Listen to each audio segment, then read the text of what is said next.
Oh my goodness. Hola, mi amigo. Felicidades.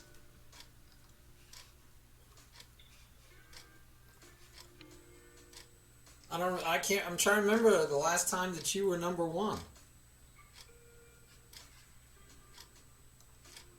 It's been a while.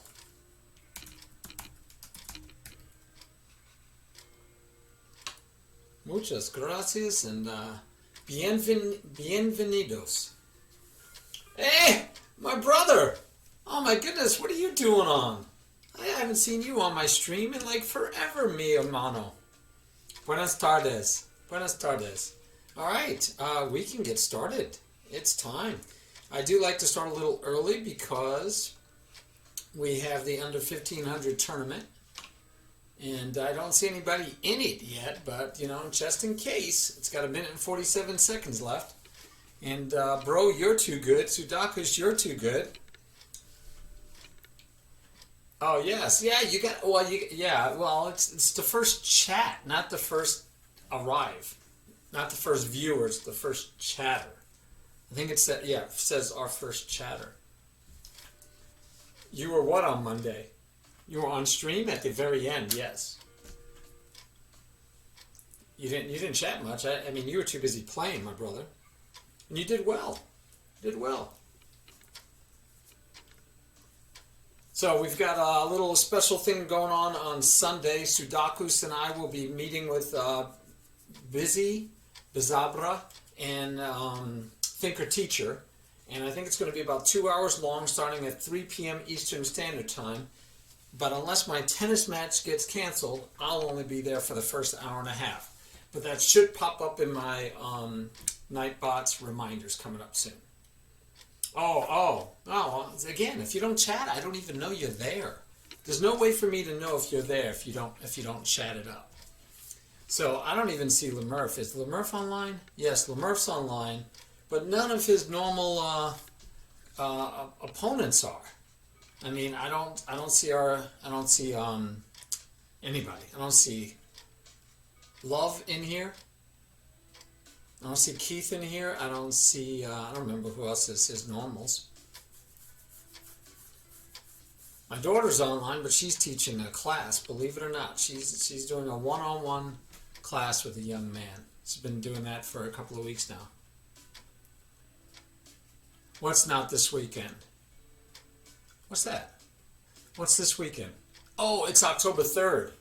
Oh, is it? I thought it was this weekend. I think you're right. Ooh, I need to update my Nightbot. Good catch. Thank you, sir. I need to leave that up there so I remember to buy that book. All right. Thank you for reminding me. I got to fix my Nightbot because my Nightbot's going to get... Wow. Thank you so much. I'm so glad you're here. Yeah, if you weren't here, I'd have this all messed up. Let me see. Oh, I did. I have the right date. Hey! I have the right date. I just didn't have it in my head, the right date. It's right there. Oh, there it is. 4 nights games will kick off. Episode 1, Sunday, October 3rd. Thank you. That's right. Not this Sunday. I was thinking it was this Sunday. Yeah, my bad. My bad. I do have to buy this book. But meantime, let's see. Do we have... no, the tournament has started and Murph is all by himself. I can't even join to make him feel good. If anybody's on stream watching right now that is 1500 or less, please jump in there and play our man LeMurph. Now, I've totally ignored the same homework assignment that I've given to everyone else. Right? Where's my full screen? So I've totally ignored my homework assignments of getting my personalized study plan done for the last 2 weeks. I've totally ignored it. Didn't even bother. None of it. Just none of it, because I've been busy, and I started teaching the class. In fact, I teach tomorrow in real life. That's always fun. Being back to doing it in real life, I can't tell you how much fun that is. So I've got things to do, guys. I got this homework that I should be doing.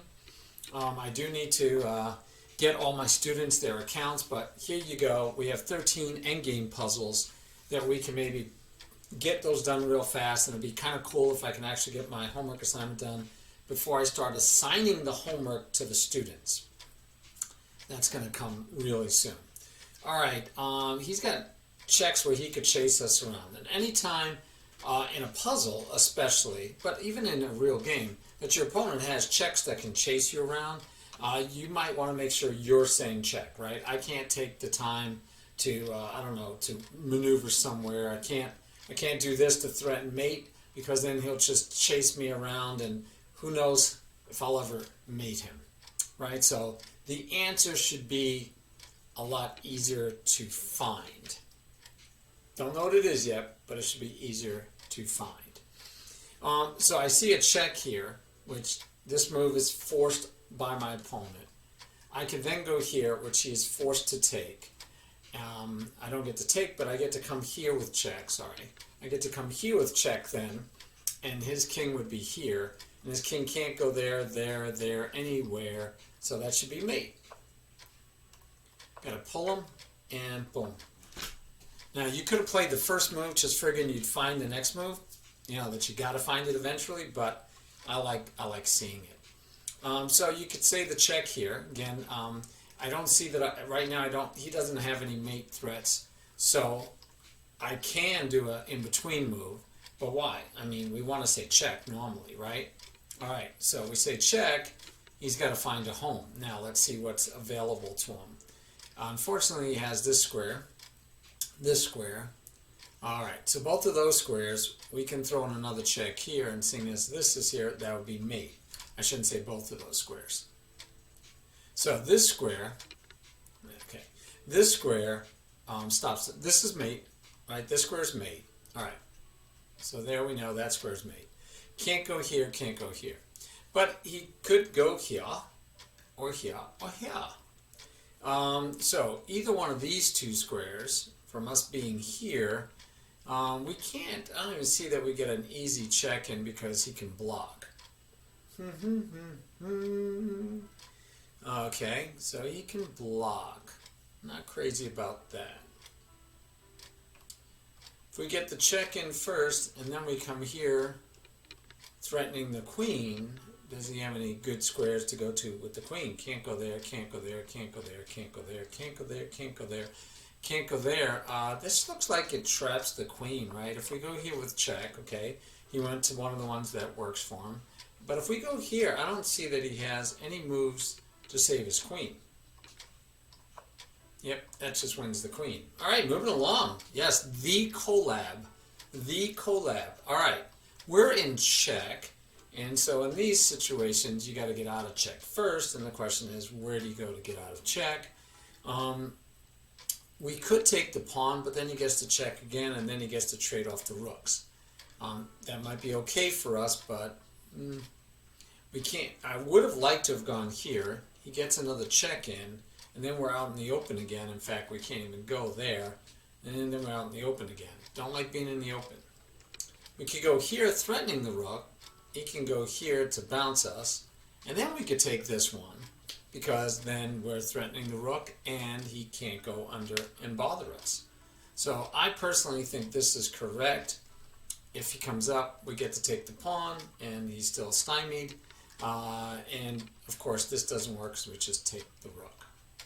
But I don't like taking right away, only because it gives him this opportunity to continue to chase and maybe even win our rook. All right. Moving along, guys. That was 3 quick ones. All right, and some of these are based on your games. Some of them are they're supposed to be based on what you need work with endgames. I love endgames. I'm surprised I have to do 13 of them, unless I've been blowing endgames a lot lately, which could be because I know I played some Blitz. So sometimes when I play Blitz, I don't do so well with endgames. All right, if I take, he takes back, and then he threatens both my pieces. I'm not crazy about that. I mean, I could just protect the pawn when time comes, but do I want to do that? Do I want to take? He would take back. My bishop has to move defensively. Now, my bishop can move down here, which gives me threats of mate over here. But I don't know if that's good enough, guys. I don't know if that's good enough. His knight wouldn't have a square to go to yet. It feels good enough. I feel like I don't even see how he gets out of the mate. So let's see what happens. Now, I said I was thinking about going here, but here keeps both of those squares away from, and yeah, there you go. He really doesn't have any place to go good. It doesn't have any place good to go with the knight, and so we should be able to finish that one off also. All right, we're down a queen. Did he just take my queen? No, he took a knight. We're down a queen, and we had, let's see, we had a knight, a bishop, and a rook for the queen. And now he just got one of those pieces back. So how can we hurt him? Well, it looks like we should be able to throw a check in. He has to take, we have another check in, we take back, then we have a knight and a bishop against a knight. So we're clearly winning. Is there better? Is there checkmate? If we go here first, right, reverse the order. If we go here first and attack the queen, threatening mate, that feels good, but, and let's see, you can't go here with check because the rook will grab him, right? But he could go here. No, he can't go there with check. The bishop will grab him. All right, that's two of the checks are not good for him. So this is the only check he has. If he throws this check in, and we go back to here, he cannot come back here and say check because the knight will be holding the square. This is tempting, guys. This looks like a forced mate. So we could do the check and win the queen. We could do the check and win the queen. But what if we just say check? I mean, we go here without check. I know it's without check. But what if we go here without check? I don't see that he has anything. He can't check here, can't check here. This is the only check he has. After that check, we slide up here. He doesn't even have this check anymore. He's done with checks. And how does he stop us from mating him? King comes up, it's still mate.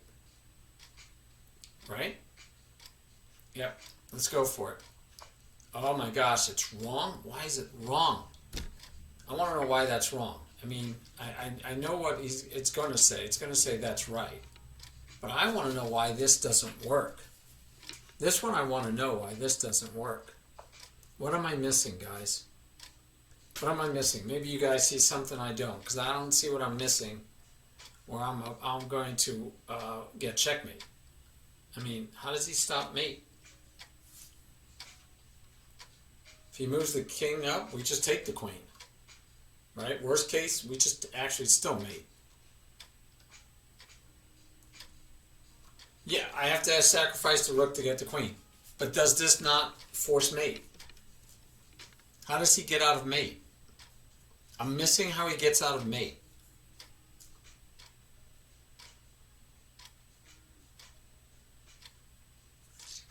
So we saw the rook sacrifice, and then this check and wins the queen. I think I have a force mate. Queen can't take knight. What do you mean queen takes knight? Where's queen? We're here. Where's queen takes knight?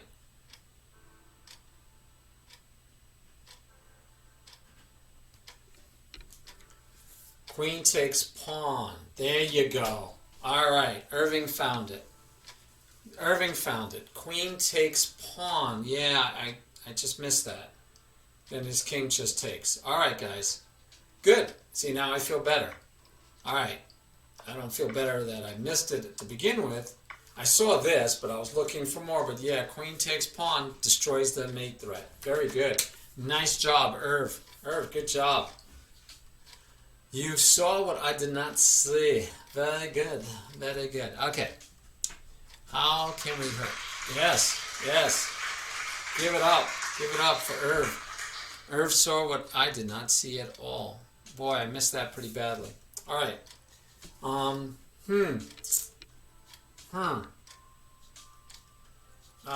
Boy.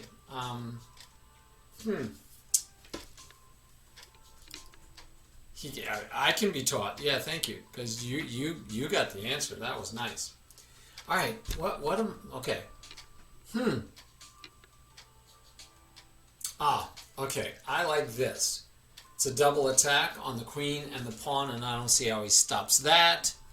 And then we can take with the queen, and then it's checkmate shortly thereafter. All right. Oh yeah, you can learn. Yeah, yeah. No, I was blind. I was thinking I could just win the queen and be up 2 pieces for one. And then I thought, oh, I might. You always want to look for a better move, right? You always want to look for a better move. And I thought I had mate, but yeah, queen just takes pawn. That nothing's holding the knight after that. Very well done, Irv. Very well done. All right, we could take. I don't see that he has anything better than taking back. We can attack the bishop, but then the bishop moves here or elsewhere, and there's nothing after that I see. I don't see what comes after that. I'm not feeling good vibes about that. Except we take. Okay, let's try this. We take, he takes. We come on over, threatening down here. The bishop has to move. Wherever the bishop moves, we get the knight move, attacking the rook. If the rook moves, we queen and we win the rook. Because the rook's going to have to take back and we queen and we're up.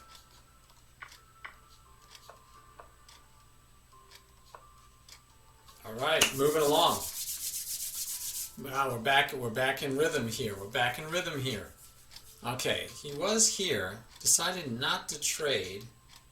Instead, he throws in a check. All right. We know we can't. Oh, can we? Yeah, we could block with this. Because if he takes here, we take there. And if his queen takes here, we take the queen. All right, so we can use this to block. We can use this to block, but should we?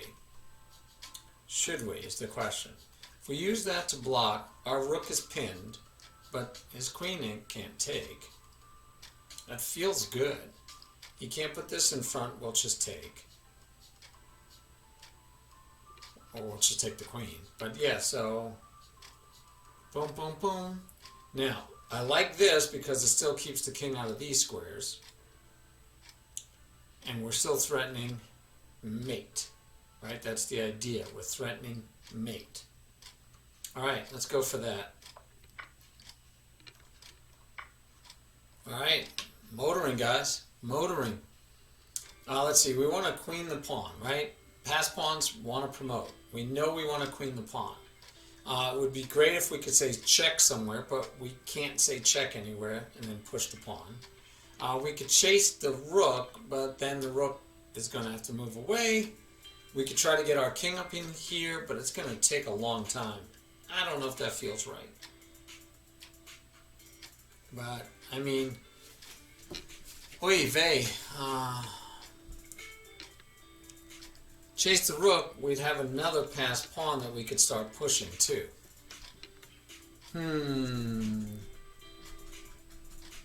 I mean, I feel like that should win anyway. Hey, Busy! How are you, my friend? Alright, let me start giving some shout-outs. Let me double-check Murph's tournament. Nope, he's still the only one there. He's feeling quite lonely, guys. But none of you guys are low enough to play him, so that doesn't help.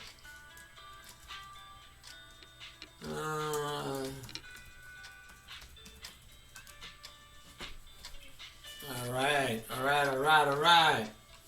So I'm not sure about this one, but I'm feeling the vibes of letting even his king. I mean, I can't stop his king from taking anyway. I cannot stop his king from taking anyway. So if I can't stop his king from taking, maybe the best, first of all, is to put a question to the knight, to the rook, and then we start maybe trying to get this pawn going down. Before he can get a queen, I can get a second one? I don't know. Alright. Then do we push? I don't see anything better, guys. Alright. We have to push. Pass, pawns, want to push. Push, pass, pawns. Push, pass, pawns. That's the rule of thumb. Alright, we could go here.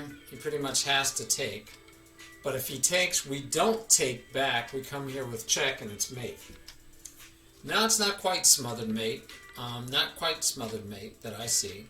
I see the check here. Oh yeah, it'll become smothered mate. If he comes back here, we get double check here. He goes back here. We get the check. He takes with the rook. Smothered mate. Yep. After. Queen to g1 after. Not yet. Can't go there too early, but yes and yes. Yes. Yes. Yes, sir. Yes, sir. Sudakus Daman. Very good, Sudakus. All right. I don't know about what he's doing with this pawn push, but okay. Let's take a look at what we got. Usually these puzzles have a where the opponent makes a mistake, right? That's part of the game. That's how you get there. So we love pins. I don't care if it's end game, middle game, opening. We love pins. I see a pin. We do have, and the pin has to go soon because he could have threatened this and this, but the bishop would come back. So okay, I'm liking the pin. If he protects, we push the pawn. We win the bishop for pawn. I don't see anything wrong with that. He can't even hit on my bishop with his rook because everything is blocked. Looking good. Pin it to win it. Yes, that's what Busy says. Pin it to win it. I always said, and I think, Irv, you're going to have to tell me if Dad used to say, I thought Dad used to say it. The pin, the wins. The pin, the wins. I thought he used to say, the pin, the wins. But I'm not sure. I'm not sure if that was him or somebody else. Who else would it be? I don't know. All right, let's see what we can do here. So we can see the obvious check. He does not have to take, folks. He can move away. When he moves away, if we said check here, he can laugh at us, and he could just take. And then we take with the pawn or with the rook, and he still has two rooks against the rook and the bishop. Okay, he would still have two rooks against the rook and the bishop, so we wouldn't be doing as well as we'd like. I do like this, though. This feels like we should be able to get something going with that. Just not sure what. I'm just not sure what we could get going with that.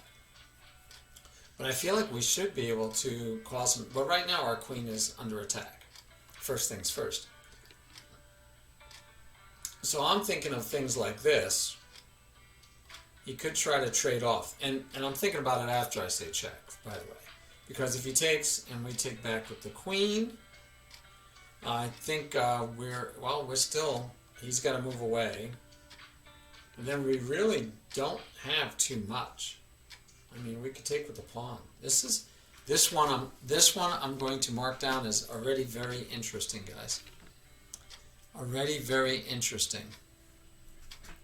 I don't see anything overly obvious.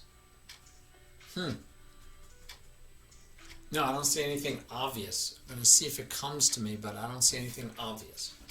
So, again, the check is a forcing move. He either takes or moves his king. If he takes, we take back. Then he moves his king. And then what? Then what? Then I don't see the finish. I do see some threats. Queen goes here, threatening mate. I like that. And if the pawn were to take, then the queen could take this pawn.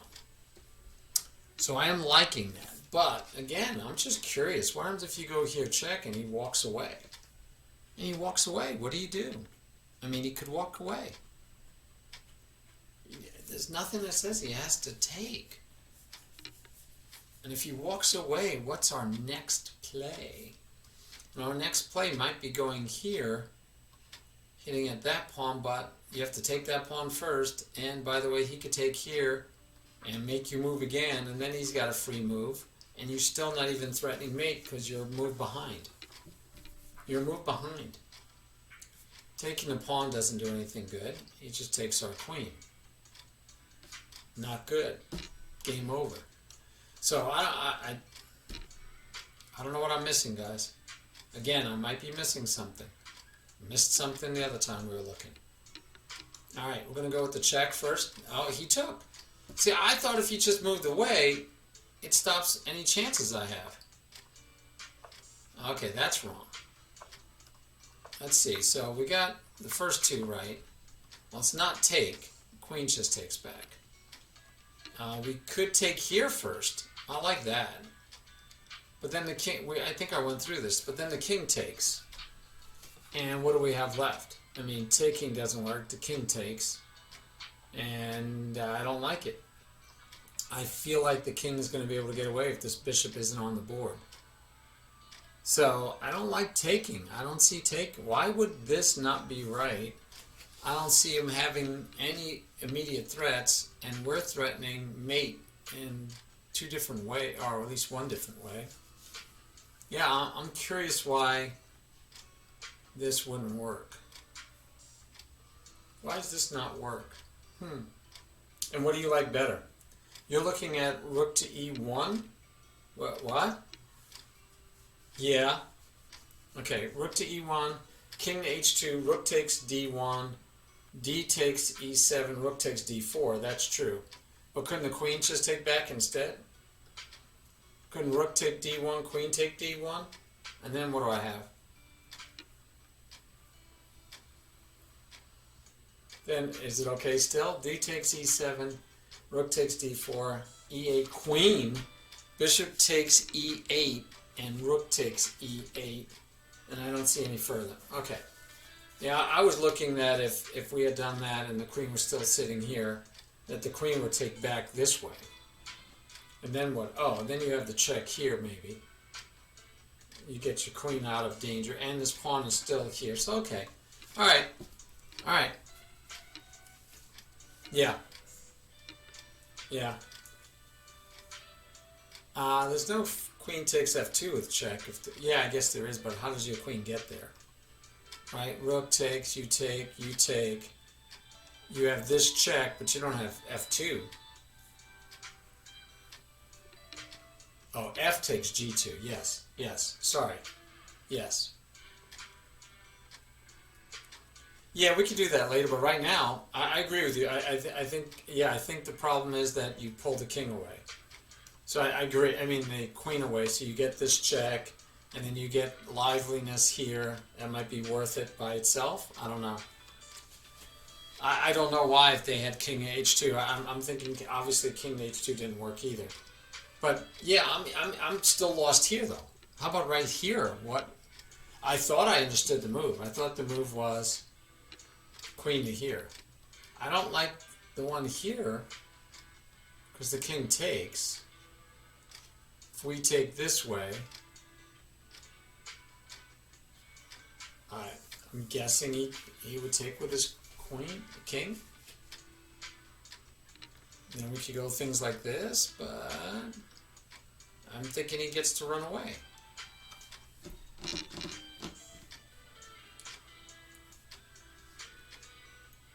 Bishop to c6. Oh, after all that? Okay. Oh, wait. If we take here, if the king takes, you're saying bishop to c6 right away.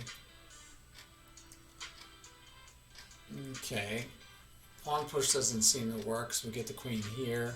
But then the queen can come back here. I'm not seeing it. I'm not seeing it.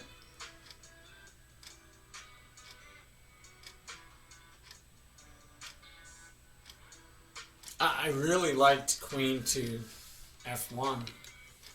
I really liked queen to f1.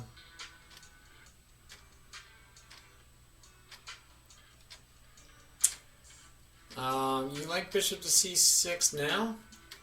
Right now? Or later? Right now it feels like you could just do this. But then maybe you do this because now there's checkmate here and he can't even stop you. After taking, so you like taking first? Computer likes it too. Computer liked it. Mikey liked it. I'm not sure why that's a win for black. I don't know what I'm missing. Right? Is this mandatory? Because he can't go here. Well, he could. And then he could pop back out anyway. I don't see the mates here, guys. I don't see the mates. We could copy this one and put it in an analysis engine because I'm curious. I don't see it. Oops, I don't see it. Oh, stop. What are we doing? I want to lead chess. What are you doing here? Stop messing with me. All right. Analysis board. Let's put the FEN in. All right, we can flip the board. All right, so we don't even have. We can't even go backwards. Let's continue from here. Let's make the strength, strong. All right, so what's the win here? So it didn't even finish. It just said we're done. Oh, we could have just hit the magnifying glass and turned on the engine? I didn't see that. So I hit the magnifying glass and I don't see an engine. This is aimed. Oh, engine is off. Ah, there you go. Thanks, bro. So it's not, but it's not telling me anything. Let's see, that's what the computer did. Let's see what it says. Is it going to tell me the right move? I got the engine on. I don't see a right move. Yeah, on top. I'm confused though. It's not telling me that. I don't see the move. I guess it says queen. No, king to f2. It's doing something. Oh, it's all the way over here. So queen to e2. Queen to f2. Bishop takes f3. Duh. King to g3.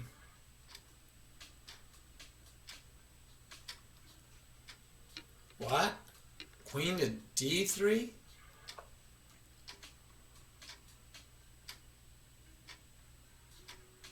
Queen takes f3. Queen takes d6. Check. Ah, my goodness. Wow, that was a lot. Okay.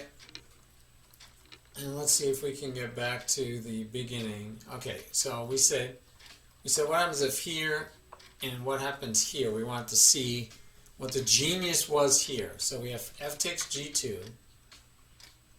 Rook takes e1. So it wasn't the rook takes rook, busy. Yeah, it wasn't the rook takes rook. It was here, and white doesn't take the queen.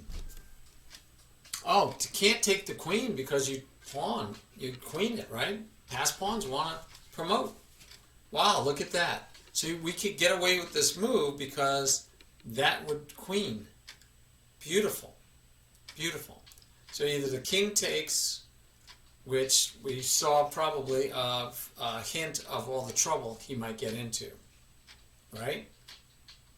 Yeah, yep, that might be it. But if rook takes e1, which is funny because we're looking at this now, but Busy, your idea was rook takes rook, and the correct answer was f takes g.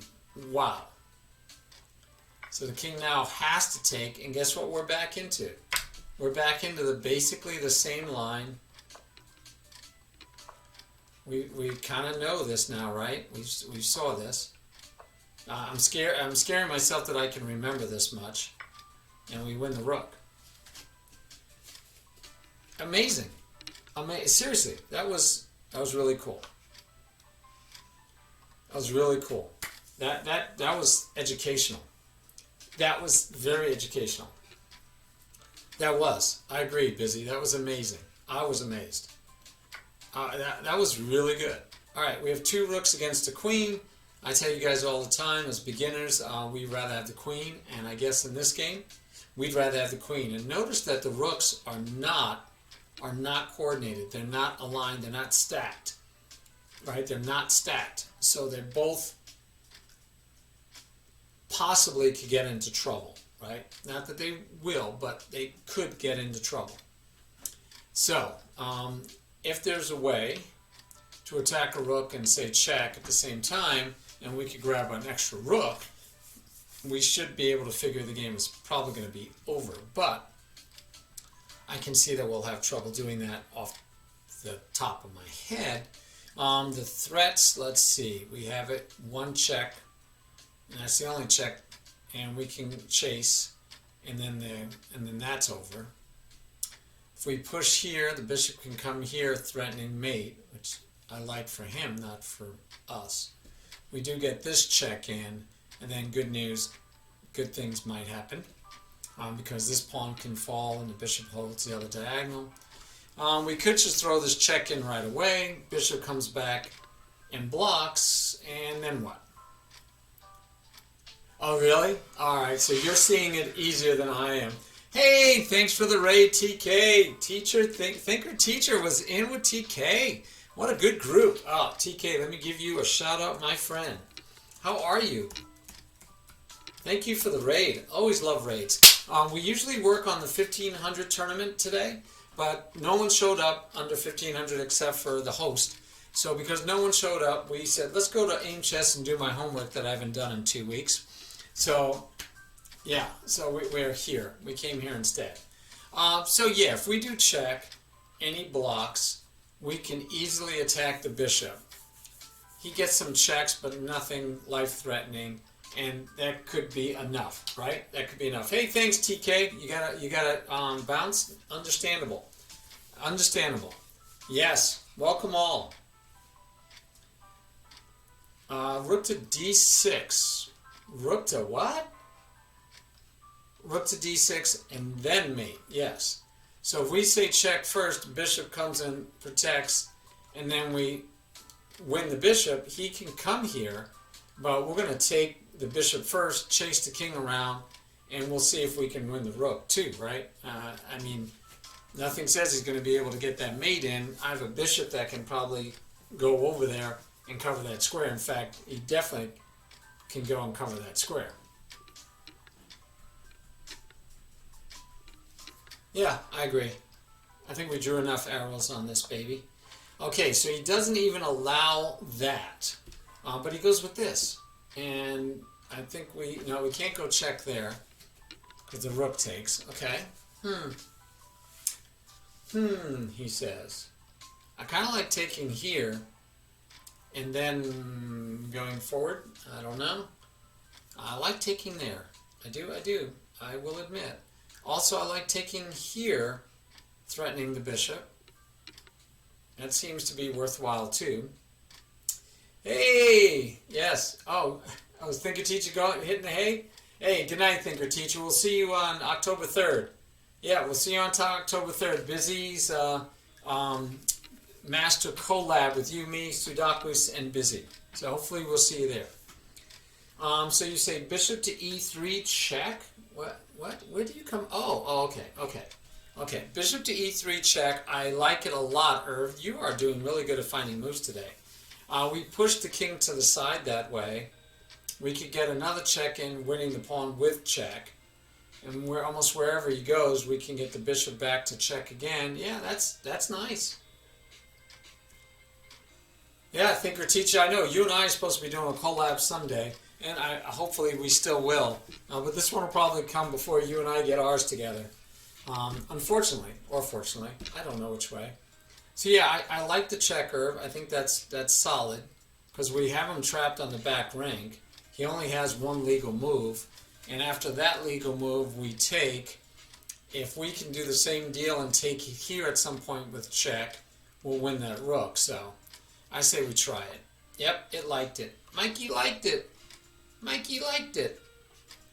All right, no capture, just a move, which means we can get that check in. But hey, he was protecting the rook. He could have brought the rook over, but he decided to protect the rook and I guess the pawn at the same time. So not bad on him. We can't complain. I do like the check. He could block with the bishop or with the queen.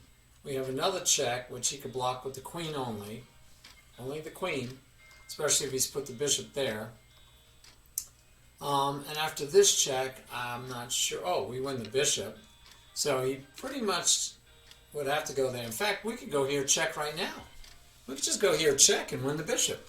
That's pretty simple, right? Free candy, Busy. Free candy. Don't be a piñata. Don't be giving out all that free candy. Break you open. And yes, we do like free candy. So that seems logical. Queen comes up. We take the bishop. We have a passed pawn. We have a rook. I'm feeling like we're feeling good with just the free candy. Sometimes it's as simple as it seems. All right? It's never as simple as it. No, sometimes it is as simple as it seems. Okay, this check, trying to do this kind of stuff doesn't really work. The knight just takes. That's not fun. But we could throw this check in, and he won't have this square, won't have this square. He'd only have, he doesn't have this square. I love it. Anytime you can force your opponent to having only one square, it feels right. It feels like a good start. Because if you can limit them to one square, you might have chances to do good things. Now, I could use this knight, and it would do the same thing. The king still can't, can't pop up.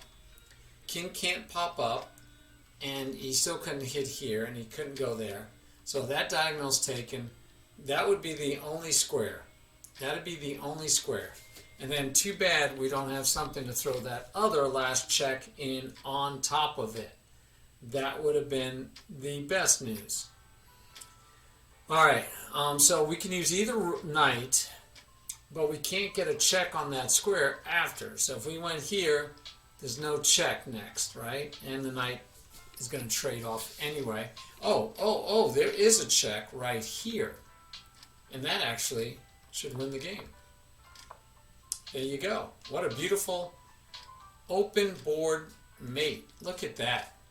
That is pretty. You are sharp. I didn't even look at, I didn't look. Yes, you are sharp. You found it faster than me.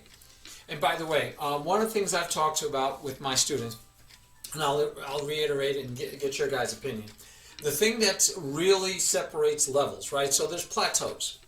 There's plateaus. Let's go look, as always, let's go look at our list of principles. Boom, boom, boom. Let me bring up our list of principles. Okay, that's middle game principles. I don't want just middle game principles. All right, here's our list of principles, right? We got a nice, healthy list, 40 some odd principles, guys. 41 principles. And then we're working on specific ideas for middle game plan. I mean, we're doing all this. This is great. This is great. And there's plateaus of ability. Okay? So there's sometimes your plateaus because you have to be able to see and understand something that you don't before. So here's a simple example. My beginners, first thing we try to get them to do is stop giving away free candy, right? That's we know that is number one. You're going to gain 200, 300, 400 rating points in the computer and playing online by just not giving away free candy. And guess what? Over the board, if you gave away no free candy, I'd say you get to be 1,200 over the board. USCF, over the board, you give away no free candy, you're going to be 1,200 at least.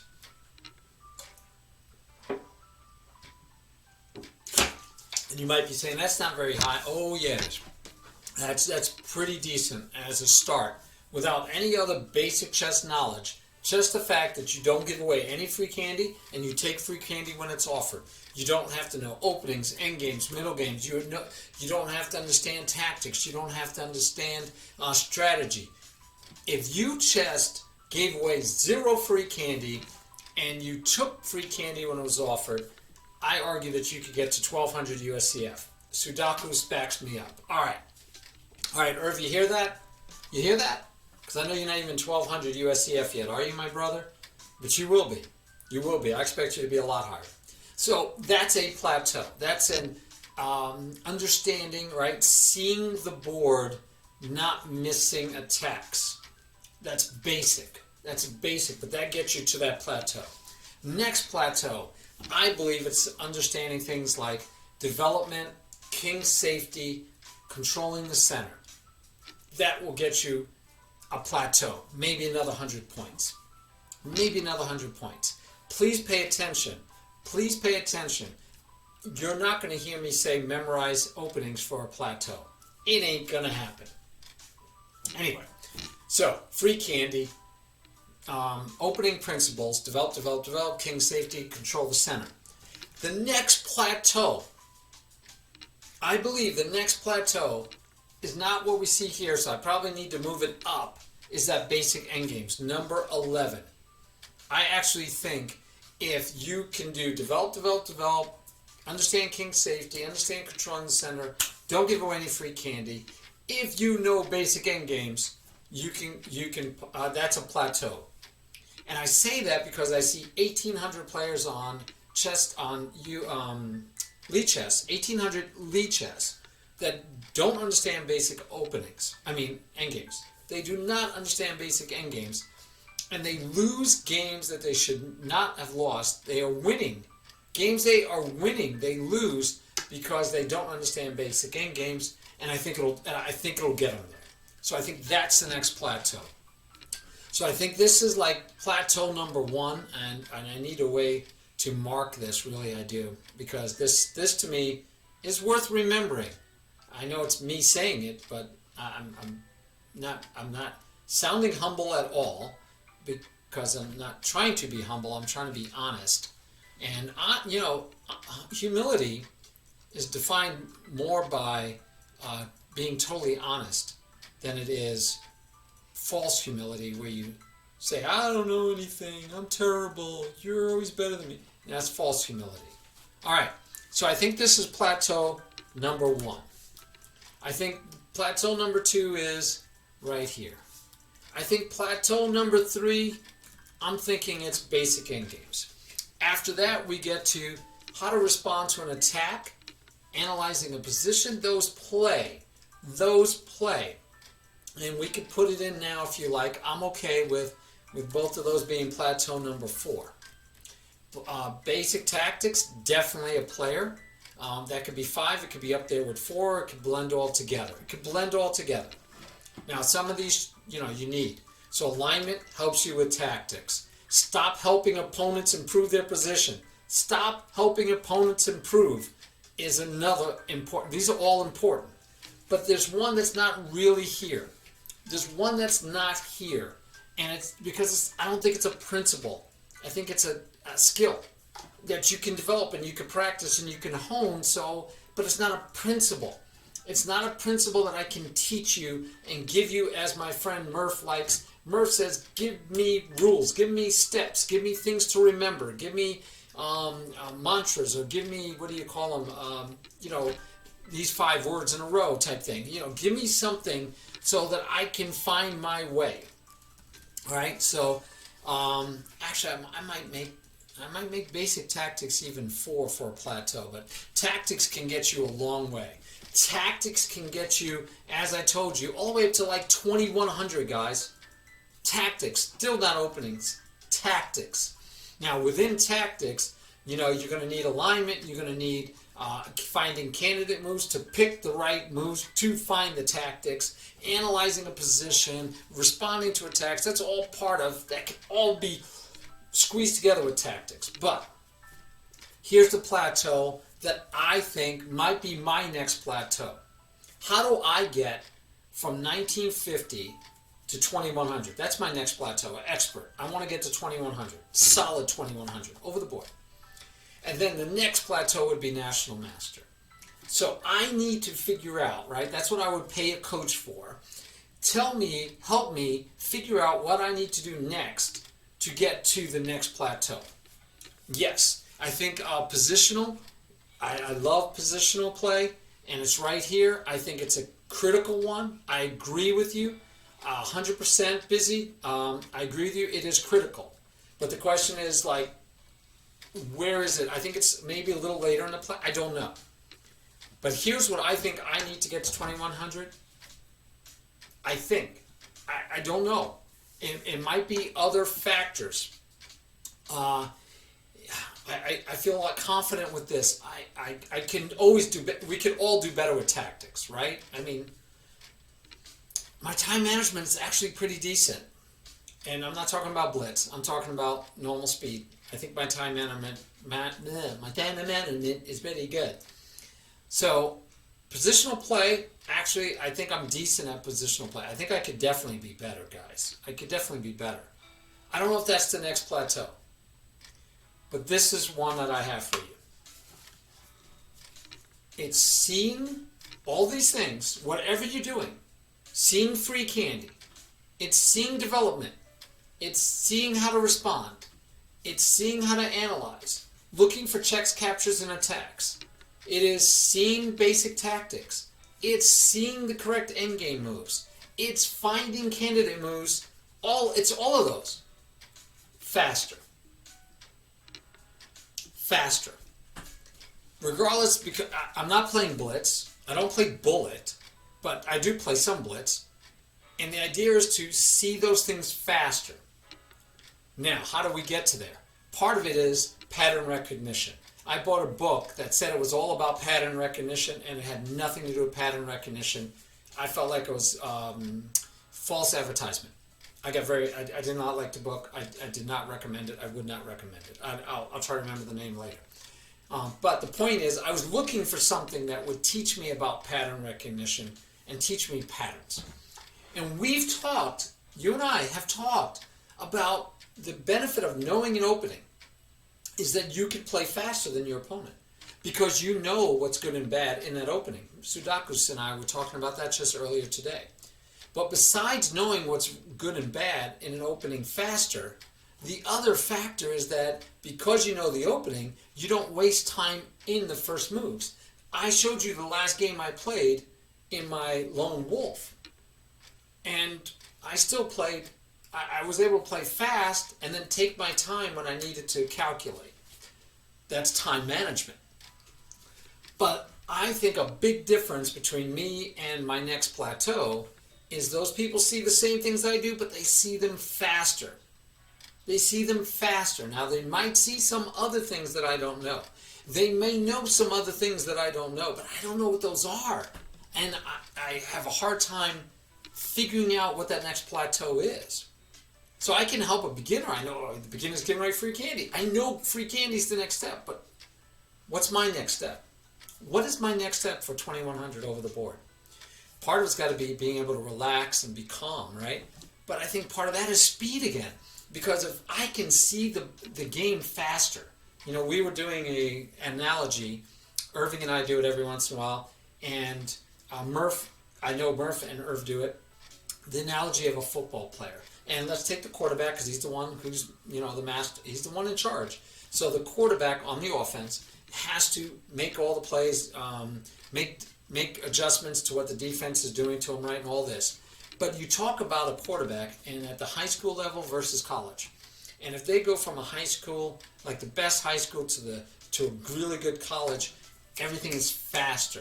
Not only the players moving faster, but everything's happening faster. And the defense is changing defenses faster. The plays are faster, right? The game is faster overall. Not just people moving, but the whole thing moves faster. And when the quarterback gets really good, everyone says the game is slowed down for them. Same thing happens in every sport. Every sport, that especially one-on-one, we're talking about like tennis. Tennis, I love tennis, one-on-one. When you got everything going, the game slows down. You anticipate, you can read the ball early, you're getting to it early, everything. Chess, I think, is the same way. As you get better, the game slows down because your mind's going faster. You don't need to use as much time. You find these things faster. And because you find them faster, you build confidence in what you're doing. You don't make mistakes, and you can calculate faster. Now, I think there's another facet that I find that I need practice on is calculating deeper. So it's fast and deep.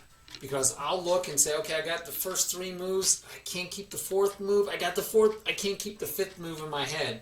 I get lost. Is that going to work or not? I mean, 5 moves later, I don't know if that's going to work. I don't know. I can't do it anymore. So I make the first move. I'll make the second move, and I'll say, okay, let me see now. Can I see? Okay, I can see another move deeper. I think it still works. I'll make that move. Oh, man, no. Everything gets simplified. It got simplified to not a good ending for me. It happens. It's happened to me before. So being able to go deep and do it fast, I think the next plateau, or at least it is a plateau, and it's a plateau we could be working on from the very beginning. Right now, our most basic beginners can be working on recognizing things faster. All right, busy. I was waxing poetic, so I didn't look at the comments. I see that you gave me 3 nice big paragraphs, so I will now read with you. Oh, good. You agree with me. Cool. I like that. Can you get to 17 to 1800? And we're talking about over the board. Without positional chess, yes. Yes, you could get to 2100 over the board USCF without positional chess. And I will flip that, and I'm saying that because I know people that have done it. So that's from experience. And then I will flip that and say, you could also get to 1800 with only positional and not a lot of tactics. But it's going to be harder because tactics, if you understand the tactics, you get easier wins. Games are easier and you win earlier and faster. If you don't see the tactics, but you see the positions, the positional factors, you can still get to 1800 without the tactics, but I think it's going to be a harder trip to go. It'll be a longer journey, a more arduous journey. So tactics, I think, are something beginners need to do. One, because it builds confidence. It's enjoyable. It's just fun. So I don't think you need that. But positional chess, to me, is the same as endgames. And because all these people are playing online and playing blitz and all that, a lot of them don't even get to endgames, and they don't think endgames are important because they don't get to them. Because they're winning games so fast because they're playing a lot of beginners. I mean, usually, you got to think about the people that play over-the-board tournaments, pay money, go sit down, stress out, playing for hours. I mean, they worked at it because, right, they don't just willy-nilly and go do it. But now everybody in the world is just playing chess online, no study, no real understanding, and they just like it. And I have nothing against them. I'm very happy. I'm so glad our sport is growing so much. But I think what happens is the pool gets diluted by beginners, and those beginners learn tactics because, boy, we got all these puzzles, Puzzle Rush, Puzzle Street, all these puzzles that they could do. They get to learn some tactics, they learn some traps. It's kind of like when I was growing up, everybody would learn just one little thing like, Fool's Mate or Scholar's Mate. And then when I was younger, playing in tournaments, all the kids were raving about the fried liver attack, and they all memorized the fried liver attack. And of course, nobody ever let them do it. But they spent all their time memorizing because if they ever got to do it in the game, they were going to be ready to destroy somebody with the fried liver attack. So, but now everybody, I mean, Rosen puts out the Stafford Gambit, and everybody's playing this. I did it. You can go play the Stafford Gambit. There's so much information, so easily, readily available, and you have beginners that don't even understand basic endgames, don't even know what opposition means, and they're getting to 1800 lead chess because they're beating up on their contemporaries with chess tactics and traps. So I love positional. When I began, my dad taught me positional chess. He did not teach me tactics. He did not say, here's a whole bunch of puzzles or problems, go solve them. This will get you better at tactics. He did not teach me a lot of tricks and traps no. I mean, we focused on positional. I mean, I read My System by Nimzovich when I was 17 years old, and I loved it. But yeah, I went backwards. I would not have my students do that. I would have my students be tactical, and then introduce positional concepts as we go along. But I started positional, so I love it myself. Okay, yes, after that you will struggle with positional players and players that understand the end game. By the way, there was a really good, blog post. Game of the Week by GM. I'll see if I can find it for you. But he went over the Firouzja, Ali Firouzja, I think that's right, versus Carlsen. Carlsen beat him. And Carlsen just simplified to an endgame. And then a grandmaster, one of the better grandmasters, like a top 10, right? I mean, didn't know how to play the endgame. And Carlsen beat him in a simple king and pawn endgame. A simple king and pawn endgame. Now, Firouzja was low on time, but the thing the guy says in the blog is that, you know what? When you get to the endgame, you're normally low on time because you're in the endgame, because you've used up all your time to get there. Anyway, busy. I can't remember who said that tactics is knowing what to do when there's something to do, and strategy is knowing what to do when there's nothing to do. I love that. That's awesome. I don't know who said that either, but I like it. And you're right. But, for the most part, these people coming up, 1800 even over the board, usually if you don't know what to do and you just wait long enough, your opponent will make some kind of mistake that you'll go, oh, I see a tactic. There's a tactic. Oh, look, there's a tactic. Now, the stronger players strategically and positionally move to force you to, out of pressure, you make those mistakes and give up tactics, and then they win faster with the tactic, but it was positional that got them there. So it's not one or the other, right? I mean, we want both. But plateau-wise, I say positional is a little later, definitely later than tactics, as a way to get a plateau. And I think it works better because you enjoy tactics. Positional is hard to enjoy unless you're Nimzovich, maybe. So I'd start with tactics. At that level, you need to have a strategy. I see a lot of players just play random moves. Oh my gosh. Yes, they do. You need a plan in both middle game and end game and opening. You should understand every opening. There's a plan behind it, and you should understand that too. Oh, thank you, Sudakus. I will look at it. I will definitely look at it because I'm always looking for new openings too. And I do like what the GM said. I know you guys keep telling me, I ain't serious. But 5, 6 moves of an opening, he said 5, but I'll say 5 or 6 moves into an opening, understanding the concept of the opening, and then playing a solid opening. I'm trying what the guy said. I did it in my lone wolf games.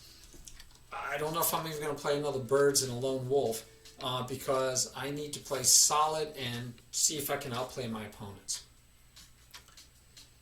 Yeah, I know, that's sad. But so this, like, my last game I played was the highest rated guy I played. All right, so let me just, we looked at it already. We're not going to spend a lot of time looking at it. But I got to show you the fact that he's the highest rated I played, 2256. Even the first guy that I played and I lost to, I think I was winning. He had much better moves that he could have made. He didn't. And I thought I was winning. And I think I still am. And if we turn on the computer, let's turn on the computer analysis. Because I'm pretty positive I blew it later. So yeah, look. I am right now, I am at, what is this? I'm way ahead. I'm not way ahead, but plus 1.4. So let's go all the way back to here. And this guy is a 2251. I'm a 258. He is 200 points higher than me. This game I lost. He is 200 points higher than me. And at this moment, I'm almost a positive 2. I'm almost at plus 2. Right now it says plus 1.9. No, it was the birds. It was the birds that transposed to a King's Gambit. I stand corrected. I am standing, and I've been corrected, Sudakus. It does transpose into your King's Gambit, the Falk Bear counter gambit, and I played a wacky version, I'll tell you that. But anyway, I'm finding all the moves on the board because I've never played this, of course, and he's having to find all the moves too. But I want you to see right here, the highest I was at was right now I'm at 1.9. 1.9. Now, I did not make the best move. D takes C6 actually isn't a bad move. He doesn't say it's a mistake or anything. I dropped to 1.6, but that happens sometimes when it's not your turn anymore. He takes with the knight, and then I take with the bishop. Computer still says, oh, the computer does say that's a mistake. Okay, I thought he did. I thought that was at least. Oh, he says it's an. Is it a mistake? I have to read through my own because I do have a lot of notes in here. So bishop takes c6 is listed as. I think it's listed as an inaccuracy. Yeah, it's got to be, right? No, I can't find it. I just have a single question mark, which means I think a single question mark is an inaccuracy. All right, I think. Or is it a mistake?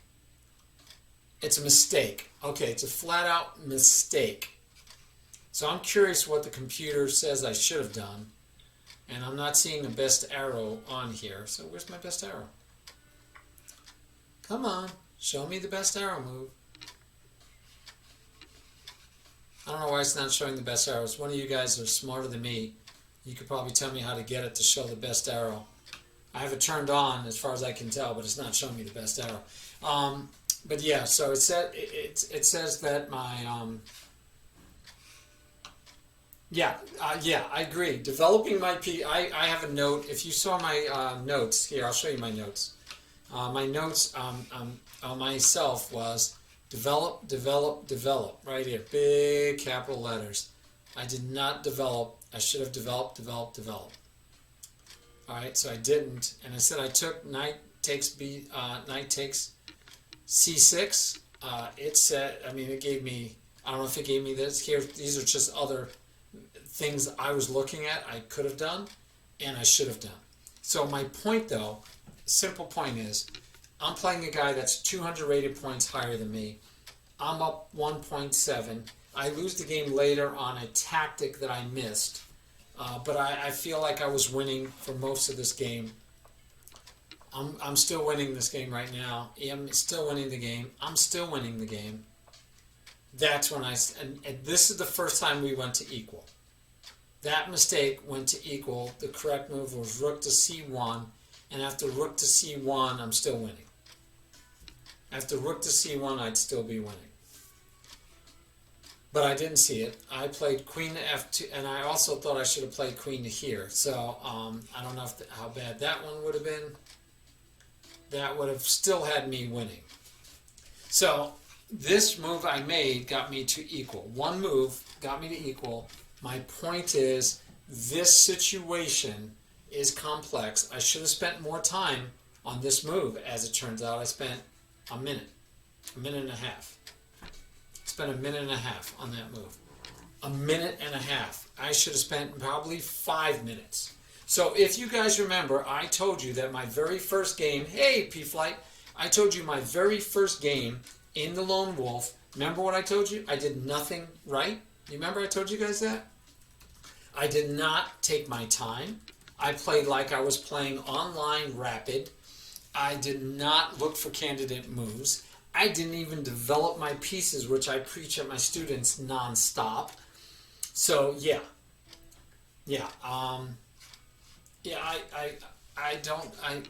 you know what? Maybe that's it. There it is. There it is. Thank you, P-Flight. Thank you. That's what I was looking for. So let's see. I was just curious back here. Yep, it liked knight to c3 best. So, can I learn from this? Heck yeah. But I already know what I did wrong. I didn't develop. I know what I did wrong, guys. I did not develop. If I had just developed my pieces for me, I probably would have won this game. So, what does that tell me? That I'm as good as a 2251. I'm 2058. He's 2251. I think I was as good. My very next game, I played an 1889. No problem.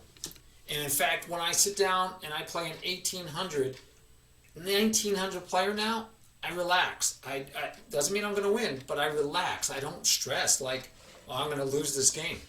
And then I played I was 2060. I played an 1807. So again, I had I didn't feel pressure. Okay, now though, I end up playing a 2247.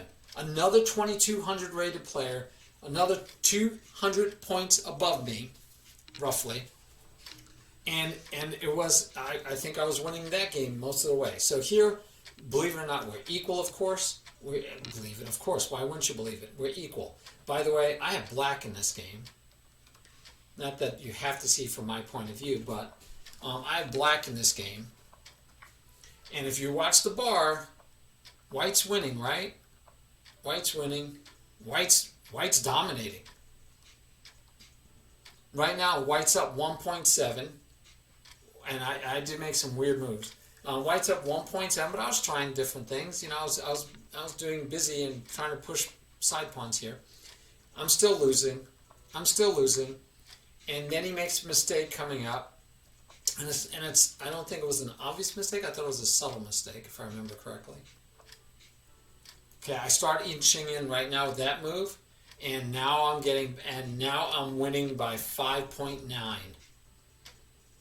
One move, right? So it's tactics. You know, even here, he's only down. He's not even losing. He's still winning at this point. He is still winning at this point but this loses the game. This basically puts him at minus 5.9. It was a blunder. All right. And then the last game I played, the highest rated player I played yet, but another 22. The one before was 22. This one's 22. My next opponent's 22, I believe. So what's the difference though? What's going to get me above is that speed.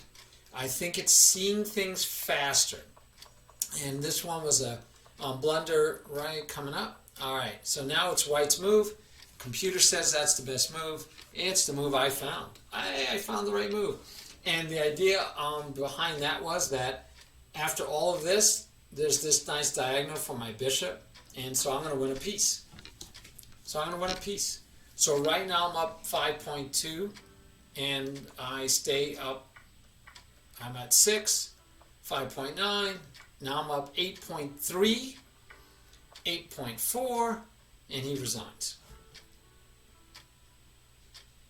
All right, so it's speed to me is my next thing, and I feel that I've played better than every opponent except for the first one.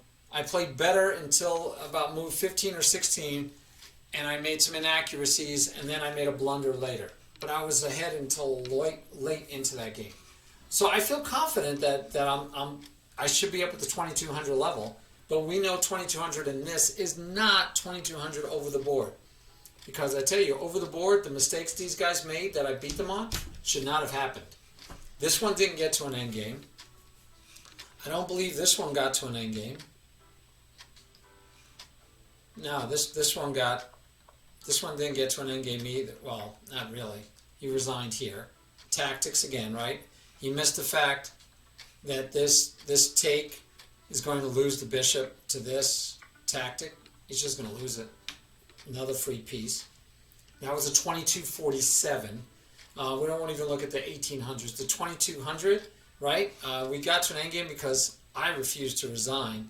Basically, he checkmated me because I played it out. I still had 2 rooks for a queen, but I couldn't get them connected. So even after bad moves, and I was losing the game, I felt like I had drawable chances possibly. I was being killed, but you never know. But anyway, yeah. So I feel like I'm in the ballpark with all these guys, but I don't want to be. I want to be 23 or 20. I've told you guys, I want to be 2400 lead chess. I want to be at least 2400 lead chess so I can feel confident that I'm playing at least 2100 over the board. I'm taking away 300 points. 300 points I'm going to take away. All right, I am playing, what is his name? I'll have to look it up. My game coming up, which will be Sunday night, 8 o'clock. When I sat down with the 2251, when I sat down with the 2247, when I sat down with the 2256, remember I went and looked at the games. We looked at openingtree.com, and I said, man, they're going to be really good. I gotta hopefully get lucky. I hope I can, play with them. If I played as good as I used to play, not even as good as I hoped to play, but as good as I used to play. If I played 1958 over the board, I should be well above 2200 lead chess. Because if we add 300 points, I should be 2258.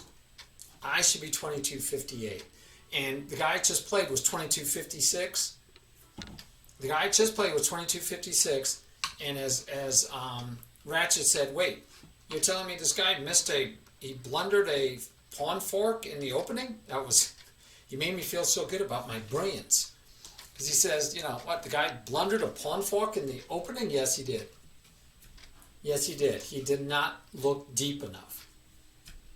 So, I think I'm better than a 2256, so maybe it's more than 300 points. But if it's 300 points, I want to get a lot stronger so I can feel confident that I'm going to be able to reach 2200 over the board. Make sense? So that's a great question, P-Flight. I can give you opening theory for the openings that I've been playing because I've been playing them for 30, 40 years. I've been playing the French since I was 8 years old, and I still don't have it all memorized because I don't have time. desire or the brain cells to memorize reams of opening lines. I watch young people, and yes, they're young compared to me, Eric Rosen and John Bartholomew, walk you through lines, and I still find it amazingly interesting and humorous. Even Hikaru Nakamura and Rosman and all of them will sit, even Anna Rudolph, they'll sit there and they'll be in the middle of a game because they're streaming, and they'll go, wait, I can't, I think the correct next move is, I think the theory is, I think the right move is, I think the right move is, and they're like on move 15, 16, 17, or 18, and they're trying to remember the right move. I do that on move 3, 4, and 5. And that's why I like what the Grandmaster said, because I can't remember more than 5, 6 lines, right, or moves. So I don't want that, right? I only want to remember the 5 or 6 moves. But yes, even they look at it and go, I can't remember the next move, which means that they're not looking for it right now. They're trying to just go based off their memory of the line. They're going off their memory of the line and then trying to use that as a basis to decide what to do. And then after that, they'll, as Rosman will say, then they'll play chess. So I'm very good with the idea of, hey, I understand the first 5 to 10 moves, 5 to 6 moves. So here I'm playing the King's Indian attack. I know, and I've taught this to my students who always forget, but I tell them, you cannot push this pawn. You cannot push this pawn until you have the knight here, because when he takes, you cannot take back with this pawn and have him trade your queens. That is like just the simplest thing you need to know about the King's Indian attack. Simplest rule is you can't push this pawn to e4 unless he doesn't do this, right? If he doesn't do this, and you could get this move in early, you could get the move in early. But you always have to be cognizant of, you can't let him trade where he could take your queen. Okay, so minor thing. So I do my fianchetto thing first. I castle first. I'm in no rush to get this pawn move in. Now my opponent doesn't know it. But again, principles, right? Not having to know an opening.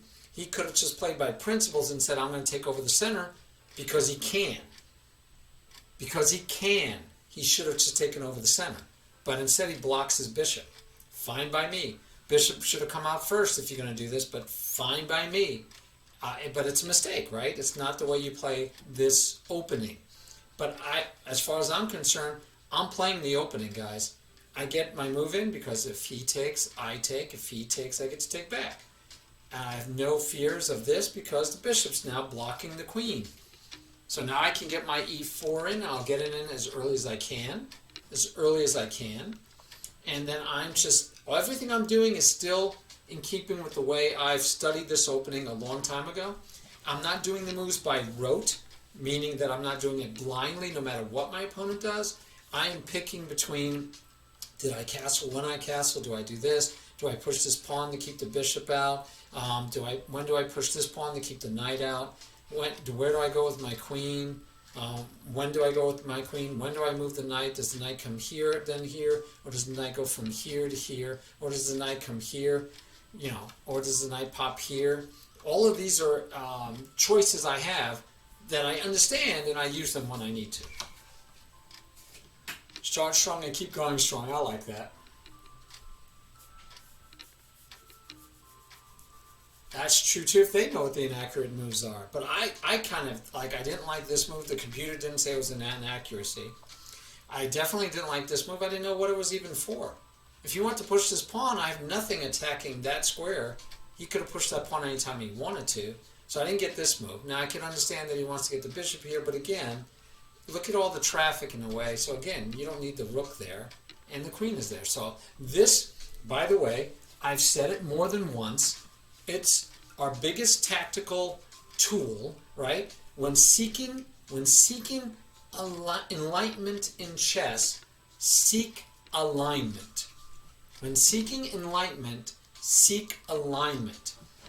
Okay, and so you see the alignment right here. That is, I don't know what to tell you. There is an alignment issue right here. The other alignment issue we talk about is that a fork constitutes an alignment issue. And so I need to free the bishop. So the other, by the way, the computer likes here.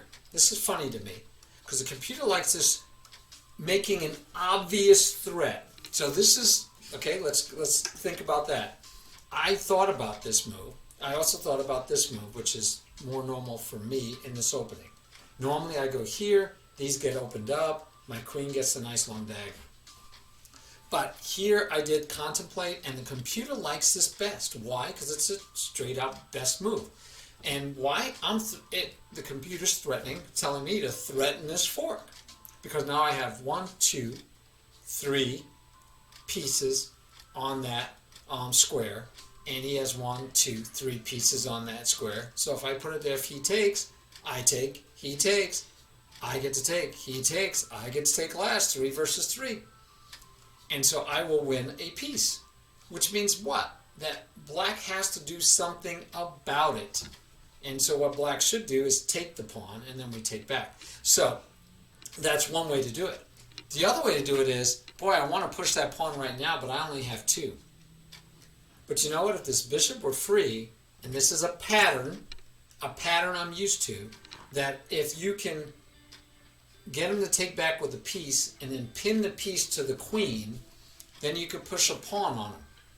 And so my thought process was, all I have to do is make sure that if he takes with the knight, that I got to trade. Because if I don't trade, then he'll take my knight with check, another pattern, and the pin will be broken because he'll take with check.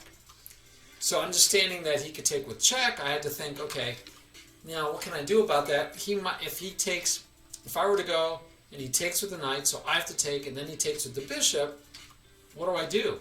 Right? I don't have anything. So I need something that after he takes with the bishop, that I could still win. And so my idea was that, I could take with the rook, the queen could take, and then I can skewer the queen to the rook. Okay, good. So if I can get this bishop to be free, then I don't care what he takes with, I'm threatening. So I'm actually threatening to push this pawn when I move my knight here. And so the fun part is, does my opponent at 2256 analyze the position? Does he say, why did my opponent do that? Notice the computer doesn't like it. The computer says it's, what does he say? Inaccuracy. Inaccuracy, buddy. Inaccuracy. Queen e2 is best. I like it because it's not obvious that the threat is this. He might even say, the bishop's free. He's going to come and attack my knight.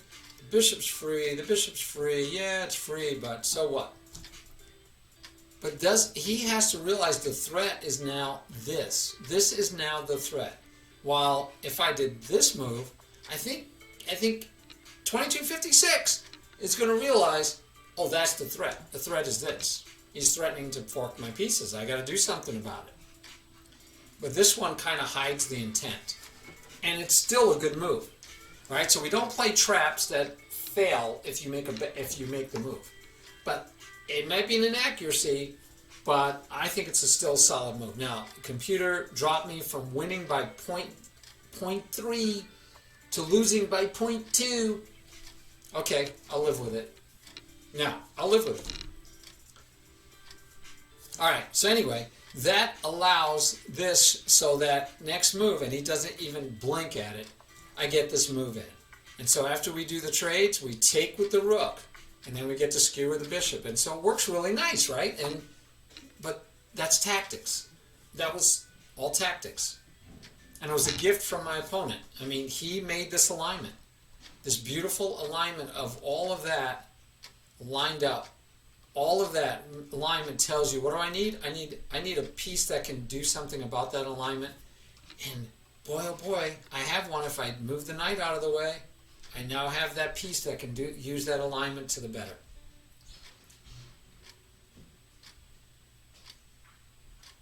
Okay, cool. Rook to b1, I like your move, even if it's not the best since it's more subtle. I do too. If knight to e5, then knight takes e5. Yes, if knight to e5, knight takes e5, bishop takes e5, and knight to f3 renews the threat from here. Yes. So you're saying back here, this would be interesting. So you're saying here that if knight takes, bishop takes, knight to here, but there's no fork. right? There's no fork. Doesn't renew this threat the way we want.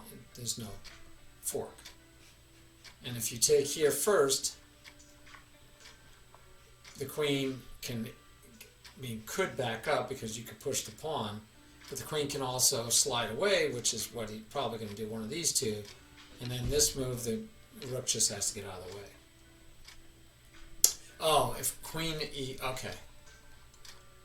Yeah, I was saying, yeah, if we did what the computer wanted and moved here instead. So if queen to e2, you were saying knight to e5. No, I think I was saying he had to do this. This is what the computer says to be played. That was the line for the computer. Or per the computer. I think. Actually, I got it wrong because I could see over here it's putting in new things. So it said there, oh, bishop to e7 backs up. Interesting. Could have sworn it said take. Knight to f1. Now takes. Now takes. Okay. I had it out of order. I think you could play d takes here anyway, though I don't know why not. I mean, I could take back with the knight, but I think you could take there right away. I'm thinking. Anyway, so there you have it, guys. If we get back to aim chess real quick, let's see. I'm pretty sure. Yep. Tournament did not happen. No one showed up, so it got canceled. That's what happens with Lead Chess. If no one shows up, it got canceled. So, how many more puzzles do we have left? Let's check, because we don't have to do endgames, by the way. But oh, we're done with endgames. We've got 13 out of 13. You can even see that on your screen. We have 15 tactics to do, and the tactics allow you to do it at different levels.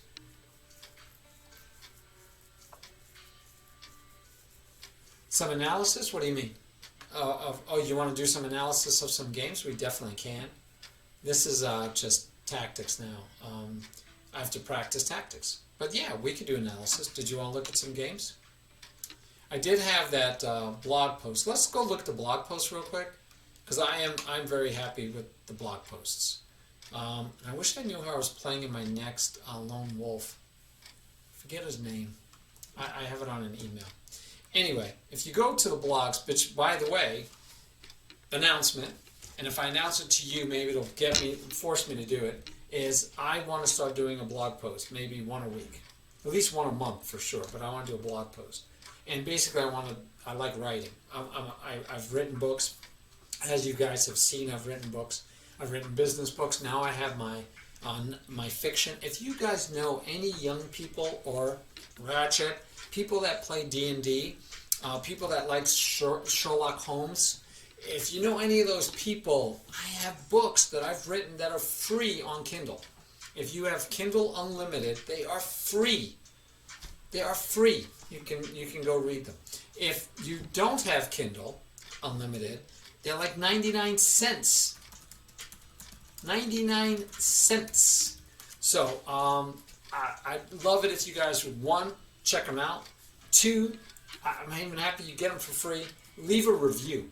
But if you're not into fiction, if you're not into D&D, if you're not into sword and sorcery type fiction and fun, they are fun.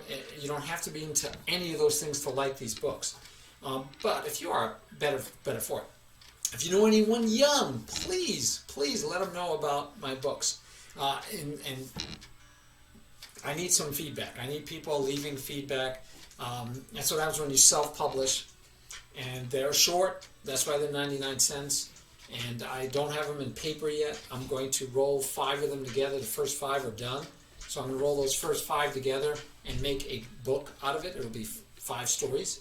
And you can buy the actual paper version. But anyway, I want to do, because I like to write, I'm looking at doing some blog posts. And on the same kind of things we're talking about. On my principles, how to get better, all of this stuff. And maybe when I start playing in tournaments, I can do a blog post on my journey to National Master. I think that might be cool. Journey to National Master, since Sudaku's Chess kind of like threw down the gauntlet and said, what are you going to do now? Because he went and played in the National Open. Always one-upping me. Yeah, I know, right? But I could stream that. I don't know what I would stream exactly. But yeah, I have so much trouble just doing enough content for this one category. I didn't feel like, because I also like the writing category. I think there's a writing category, book category maybe, but there definitely is a D&D category. I love to advertise to the D&D category. That's what I'd really like to do somehow. But again, it's for kids too. The books are totally clean, as you know me. So the language is clean. There's no sex, no nudity, So it's good reading for little kids even. So if you know any youth, young people, or just people that are young at heart, check them out. No, I'm not doing a D&D hot tub stream. Yeah, can't do that. Nope. And there are. D&D's great. D&D's great. Hey, Satoshi. Haven't seen you in a while, my friend. How you doing?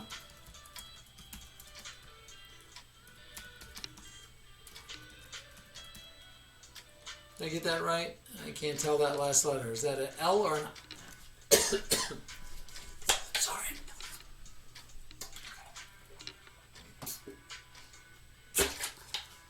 Ah, what kind of students, P-Fly? Do you mean chess students or other kind of students? Ah, sorry, Satoshi. Maybe we can make you feel better. So here's the one I was telling you about. Game of the week. Carlson versus Ferocia. Alireza. Check it out. It was a good read.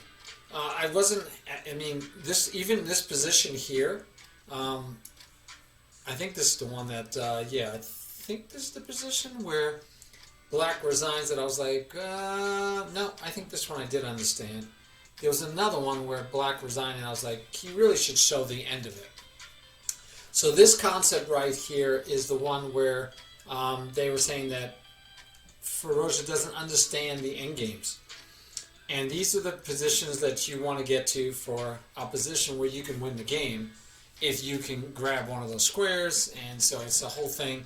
And based on this, I said, you know what? I need to learn about this because he says it right here, and it's something I don't know that well. It's corresponding squares. So I took corresponding squares, and I'll do it here too for you guys. Chess, corresponding squares. And I threw that in there, and I love Wikipedia. You guys should donate to Wikipedia. You should donate to Lee Chess, totally non-profit, free, everything is free. You don't have to pay for studies, you don't have to pay for anything. In fact, Sudakus, if you're still listening, I put it in your chat during your stream today. You had a cool lesson, very nice lesson. I told you I might want to get a lesson from your teacher.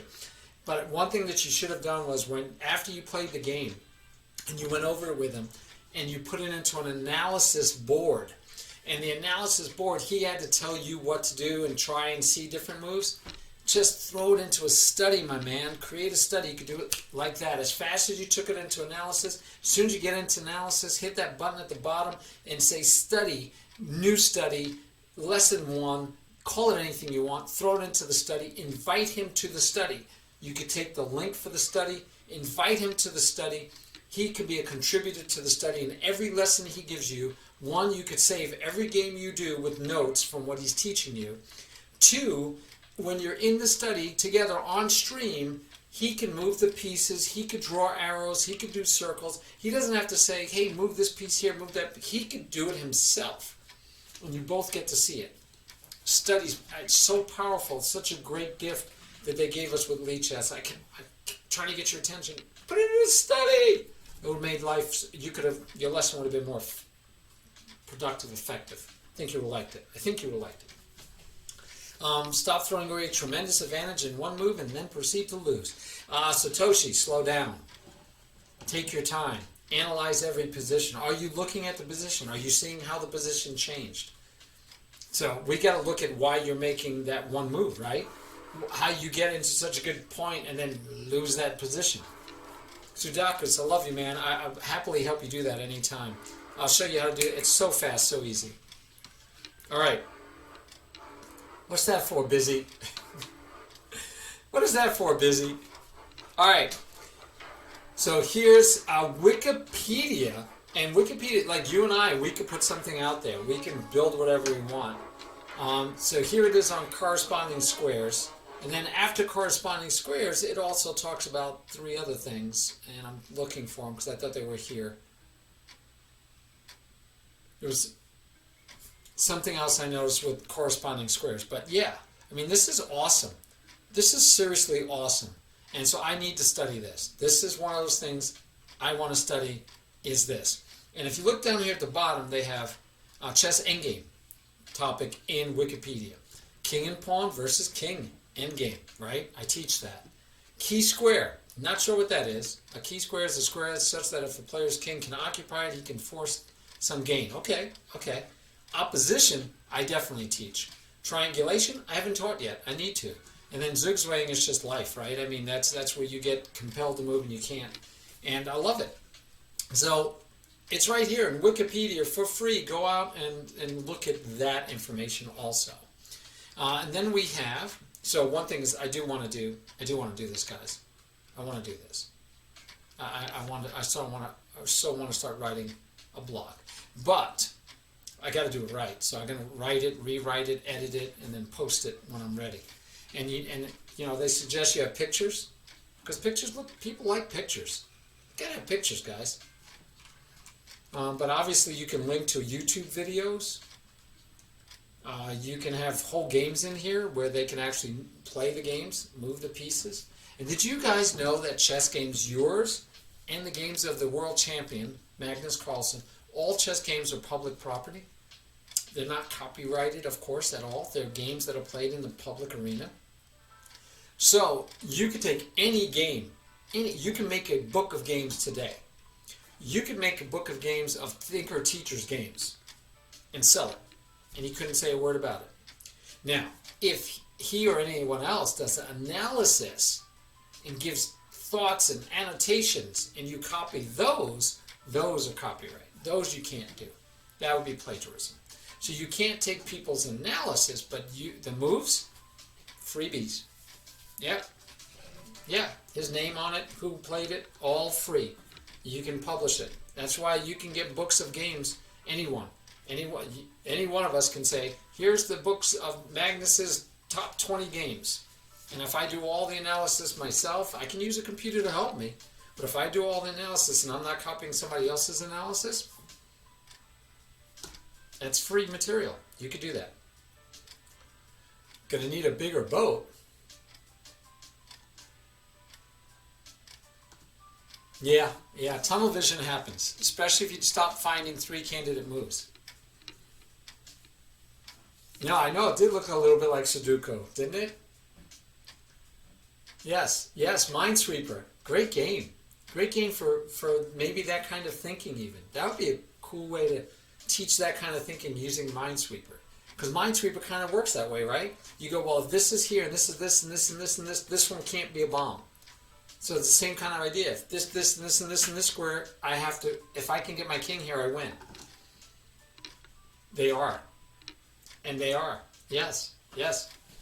Oh, yes, we're going to need a bigger boat. Awesome, Earth. I didn't even think of that. I didn't click. The Jaws music and we're going to need a bigger boat. Yes. That's a great movie. What a great movie. Even today, great movie. Yeah, it's a great article. Not great. It was a good article. I gave it a like. So you can give it a like. I might have to follow the guy. I'm going to follow the guy. All right. So, but yeah, I thought one of these, it would have been nice if they explained why he resigned. You know, like how does the game finish? But yeah, like this one, you can see it was sad. He got up, he resigned, and the game was over. Oh, really? Well, congratulations. Yeah, you'll just play some more games. Now, what's the speed for this FIDE rated tournament? I take it it's a normal speed, or is it going to be a blitz tournament? Yeah, sure, of course. Of course, my friend. By the way, you could also just go where I went, to blogs, to community blogs, and it's featured right here at the top. 60 plus 30. All right. So, what games are you playing online to prepare for that tournament? What speed are you playing right now to prepare for that, Soto? Satoshi. What speeds are you playing? I don't know. I think that it's not. You go to community, blog, and then it's community blogs. And then you could do your own blog, Busy. I'm telling you, Lee Chess is the place for teaching chess. And you guys should donate money to it. It's free. I mean, it's free otherwise, right?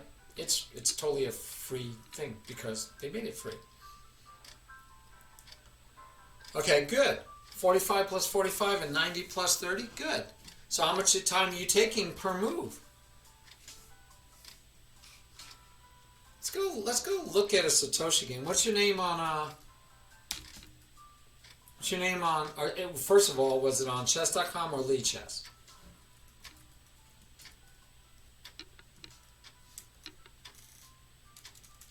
What's your name? We'll go look at the game real quick. Because I'm curious how much time you took to make that mistake.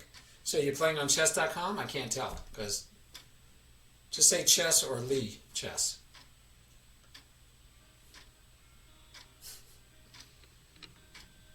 Oh, good. Lee Chess. Perfect. Perfect. You can, if you're not already following me on Lee Chess, please feel free to do so. It's just Tiberian, not Tiberian 64. And you feel free to message me follow me and then message me the link to the game. That's your name on Lee Chess? You guys have so many different names. I try to keep my name the same, but I can see definitely a benefit. You guys, definitely, there's a benefit to having. So is it the last game you played? Is it this one?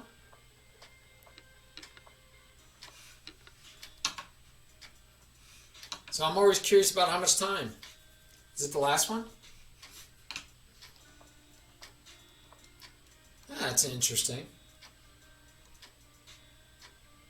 Okay. So let's see. You said it's a 45-minute game. So Satoshi, if you don't mind criticism, I've been told I should be less critical, but if you don't mind some criticism, we can look at it and see what you're kind of doing, maybe what you could do different. I could try. All right. So if we're going to look at that, let's see how much time you're taking. Let's start there. So we see our clock down here. You started with 45 minutes, right? It's a 45-minute game. So it took you 45 seconds? Took you 45 seconds for your first move. Okay. And it should be constructive. I don't just criticize. Unless I'm joking, and then I'll smile. Hey, Jams, how are you, my friend? All right. So you took 45 seconds for your first move, or it doesn't even really, right? Does the clock start even till you make your first move? Because till you make your first move, the game doesn't really start, right? All right. So, all right. But your next move took you less than 45 seconds. In fact, you took a whopping 3 seconds. 3 seconds for this move. Which I don't mind because you know your opening, right? If you know your opening, then I'm okay with you taking 3 seconds for that move. This move you took less than 45 seconds again, a lot less. All right, and the same thing here. You're gaining time. You're up to 47 minutes and your opponent's playing quickly also. So, Satoshi, I'm not crazy about this move at all. So I have to ask you. I'm not saying it's a mistake, but I don't like it personally. So I gotta ask you, is this what you have studied and what you always play, this move? Okay, you did prepare Bishop A6. Okay, good. Then I don't mind you going that fast. That's why I'm asking, to make sure that's why you're going that fast. Because I'm not crazy about that move. Boy, oh boy, I'm not crazy about that move. I don't know if he couldn't just go here and let you have that, sack that pawn, and then move the knight with tempo with the attack on the rook. I don't know. I have no idea. But as long as you prepped it, I'm okay. So, little to no time here either. Yep, little to no time. Little to no time, you're gaining time like crazy. And this is the first time, so it looks like your preparation stopped here because you then took over 2 minutes. Looks like 3 minutes. You took 3 minutes to decide on castling. So it looks like your analysis only went this far. Okay. So a general question for you, which has nothing to do with why you got into trouble, is why did your prep stop here out of curiosity? Because I don't see that at this point you have a large advantage. You forced him to develop his bishop. You forced him to push this pawn. Now, granted, he could have put his knight here instead and then put his bishop here, and I actually think that would have been better for him than putting his bishop here. But that's neither here nor there. Maybe if you had went here, you could have stepped in here, and then he'd have to move. But I still think that was okay for him. But anyway, forgetting all that for the moment, I would say to you, if you got here and that's the end of your prep, it doesn't feel like you're in a dominating or winning position even.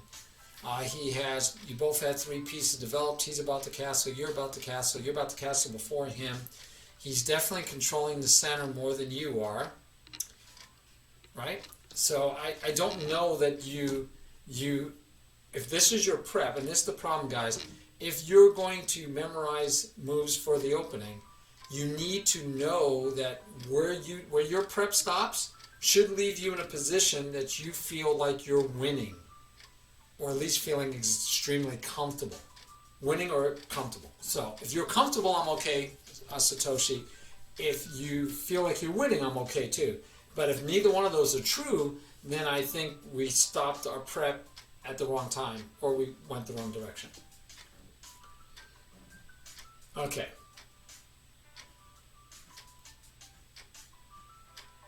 Okay, good. Thanks, B-Flight. You're a lot faster than I am. And you had a trap in mind. If he blocked with the knight instead of the bishop, then I was just out of moves. Okay. So that's really, that's Satoshi. We talked about that the other day. That's a great telling point. I really don't want my players playing for the purpose of a trap that, hey, if they do this, I've got this great plan and I'm going to beat them. But if they don't do that, because they should have 3 candidate moves. 1, 2, let's make that 3, because they have to block the check. So they have 3 candidate moves. This one is probably not that good because 1, it moves the knight twice. 2, it gives you a tempo to attack the rook, right? We're not crazy about that one. This one, you have a plan that you know you're going to give him an annoyance if he does it. So now it's down to these 2 moves, and one of them you're ready, and you're happy. You're ready for this trap, whatever you're planning. I don't even know what it is. And this one isn't going to work, and you kind of like don't know what to do next. Which one do you think he's going to pick? I mean, it'd be great if he picked this. If you were playing a blitz game, this is where I talk about this kind of prep is great for a blitz game, but it's not great for an over-the-board game. You don't want to do this over the board, because they're going to look at this and say, yeah, if I do that, then he gets here. I can still move the rook, but then he's chasing me around. I don't like being chased around. They're going to not want this, and so they're not going to fall for it. They're going to probably play this. So you got to be ready for that.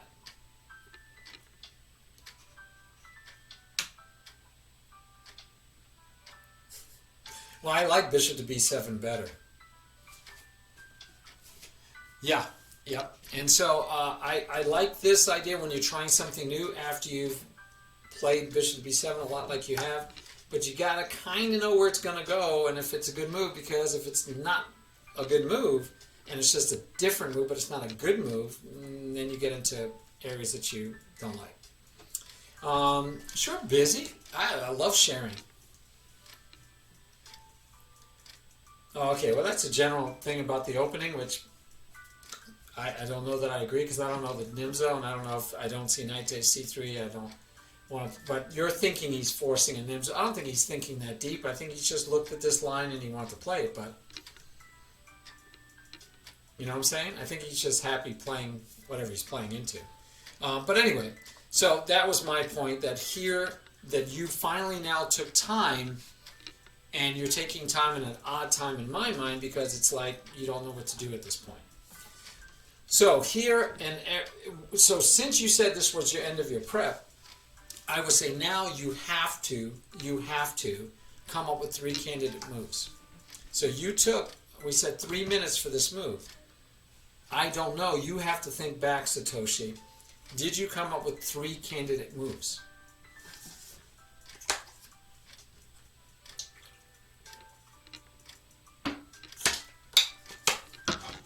Okay?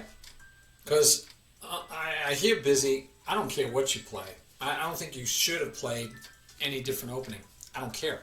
I think you should have played by good opening principles. And the one we're going to look for right now is candidate moves. So you need to have candidate good. So you have D5, you have C5. I personally like bishop here because I don't like this uncovered diagonal for later. Or castle. Okay, I buy that. But you need to actually think about those moves every move. So every move from the point when you're finished with your prep, after your prep, every move you should have 3 choices. And sometimes you might only have 1 or 2 because forced moves. And if you're getting forced moves, don't waste your time. Make sure they're actually forced, truly forced. And if they're truly forced, make the move.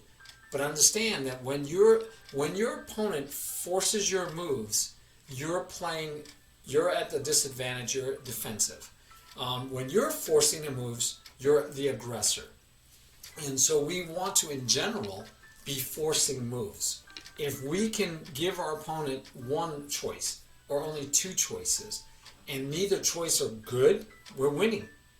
So we want to, whenever we're allowed to, we want to force our opponent's hand. All right? So just remember that. So every move you should be able to get 3. So here's what I was talking about, right? He's just going to discover an attack. It's what we would call heavy-handed. It's obvious. I don't think he should have done it yet. You shouldn't miss this. You really should not miss this. But people play this way, right? They think, oh, I'll do this because if he misses it, I get to win his rook for free. Okay. If you miss it. But he's forcing you to make good moves. So you need to do something to block that or block that. This I'm not crazy about, right? Because you're going to lose a pawn. If nothing else, you're going to lose a pawn. So if, again, we're doing candidate moves, this is not a good candidate move. Obviously, this is throwing away material. It's not a candidate move at all. We don't consider bad moves candidate moves. So I think you have this move. You do have this move. What other candidate moves do you have? You can attack something of equal or greater value, but I don't see anything. So we said you needed 3 moves, but I only see 2 possibles. Right? I only see 2 possible moves. Okay. So if you only have 2 possible moves, you pick the one you like and you go forward. Alright, your opponent castles, and now, even now, you should look to see if you have 3 candidate moves. 3 candidate moves. And you're looking for good moves. They should be good moves. Here's one possibility. You might even say you want to try that. Okay, I'm not going to argue with you. That might be a good move. But that could be a candidate move. This could be a candidate move. And you have to try to find one more candidate move. Maybe it's the knight to here. No, the knight gets to come here, right? So you can't let the knight get that nice square. What else do you have for a candidate move? Maybe rook? Okay, so good. Satoshi, this is excellent. We got to get you a lesson someday. Unfortunately, you got to be a subscriber, but we've been getting gift subscriptions from people. But yeah, basically, now is when you need to do the principles we talked about. So the first thing is to analyze the board. So how did the board change? Well, he's castled. His king is no longer in the center. That's about the only thing. The rook isn't connected yet. He's not finished developing. The rook is protecting this file, so I could push a pawn. Okay, nothing else has changed. Now, do I have any checks? Nope. I mean, it doesn't take me but a second to see I have no checks. Do I have any captures? Well, I could capture a pawn, but if I capture that pawn, he's going to take my rook. So I don't have any good captures. Well, this is becoming pretty easy so far. Checks, captures. How about an attack? Do I have an attack? Well, not really. I can't attack the knight because he has a really good square to go to, and I'll get in trouble. I could attack here. That's an attack. I could attack here. That's an attack. So I have two possible attacks. Okay. There are some attacks that I could do. And do I have any threats? Is he making any threats? Well, again, there's this discovered. Remember we talked about alignment? Alignment is your number one friend when it comes to finding tactics. Right now you're in a bad alignment, my friend. You're in a bad alignment. Now, you say you go on to get rid of his knight. I have a lot of students, one in particular, that would agree with you 100%. I hate that knight. I want to get rid of that knight. But we're giving that knight way too much credit. It's not hitting anything that we should be worried about at the moment. He's not hitting anything that we should be worried about at the moment. We don't need to rush to get rid of the knight. So we go back to looking for candidate moves next. What do we want to do with our game? Where do we want to go? Again, I like putting the bishop on the diagonal. Then I could actually move the knight out of the way. And maybe if you wanted to trade, I can get into a position to trade the knight because the bishop would hold the square. Again, I don't like the bishop here in general, but nothing wrong with backing him up. You back the dark square bishop up. Let's back this bishop up. That's one candidate move. Two candidate moves. Three candidate moves. Those are all possible. Four candidate moves. So you have a ton of candidate moves to choose from. But we only need three. Find three that you like, that are plausible, and then pick the one you like the best. Alright? So you went with the bishop. That's a good move. He developed his knight. How did the position change? Now he's attacking these squares with his knight, and this knight is still attacking those other squares. So now he has 1, 2, 3 attacking. You have 1, 2, 3, 4. You're very well defended. No worries. But he's also looking at coming here, but then what? That's defended. That's defended. This square doesn't scare you either. So this knight, right now where he is, this might be the only other place he might do a pawn break. You might say, well, I can push this pawn. You have 1, 2, 3. He has 1, 2. You're still good to go. So every way we look, this knight move, we first look to see how the position changed. And by the way, you have time, right? You took over 4 minutes, by the way, for this move. So it's like you're taking too much time to make your moves. I don't know if you're looking for 3 candidates or if you're just going through long gyrations in your head trying to find the move you like. I don't know. You'd have to talk through it with us. So this move, next move, took you another almost 4 minutes. This move took you almost 4 minutes. And so again, looking for candidates, we should be able to say, what I just did was talk about how it changed, look for checks, captures, attacks, there are none. So I can attack the knight if I want and develop my knight at the same time, which would be a good thing. I can go here and attack the knight and develop my knight at the same time. Ooh, look at that. If I go here, I'm actually attacking this pawn. Now I do block my bishop off, so I have to be careful. So if I go here with the knight and he takes, well, I can take his knight. And then I'll have my bishop uncovered and I'll be able to move my knight. Oh yeah, this might work. So one of my candidates would be to put my knight here, because then I'm attacking that pawn as well as the knight. My other candidate might be to go here and only attack the knight, and I'm ready for this pawn push, and I didn't block my bishop. So that's 1. 2 possibilities. 3 possibilities. 4 possibilities. Now, I'm not crazy about this one. Right now, he's holding that pawn. It's a little bit of attack. So let's say we have 1, 2, 3 possibilities. And again, you just have to pick which one you like the best. Good. That was good. And when you chose this one of the 3 candidates, hopefully you are looking at all the other possibilities. And by the way, he took 3 minutes. He looked, no, 2 minutes. He took 2 minutes and a half. So during those 2.5 minutes before he makes this move, you should be thinking, what do I do if he does nothing to bother me? Right? Yes. And so is it an actual threat? Just, I mean, the niceties, because you're playing online, which you're not going to be able to do in your over-the-board tournament, you can't take a marker out and draw on the board, sorry. But here you can actually mark the squares that that knight hits, and then think about where does he hit from there, and you can say, you know what? Nope, he doesn't bother me. You should be able to determine that rather quickly. And we're back to speed, guys. I told you. It's back to speed. There's a plateau that's going to depend on speed. So Satoshi needs to be able to see all that stuff and not waste 2-3 minutes on this move. This should take him 20 seconds. 20 seconds. 20 seconds to figure out where that guy's hitting, and after, thank you, and after he moves, where can he hit? That should take 20 seconds to decide if that's a threat. And then once we decide if that's a threat, if the answer is no, then we should be working on our candidate moves. All right, so we had 3 candidate moves. I don't know that you looked at all of your candidate moves. All right, I mean, I don't. I have no idea if you looked at your candidate moves.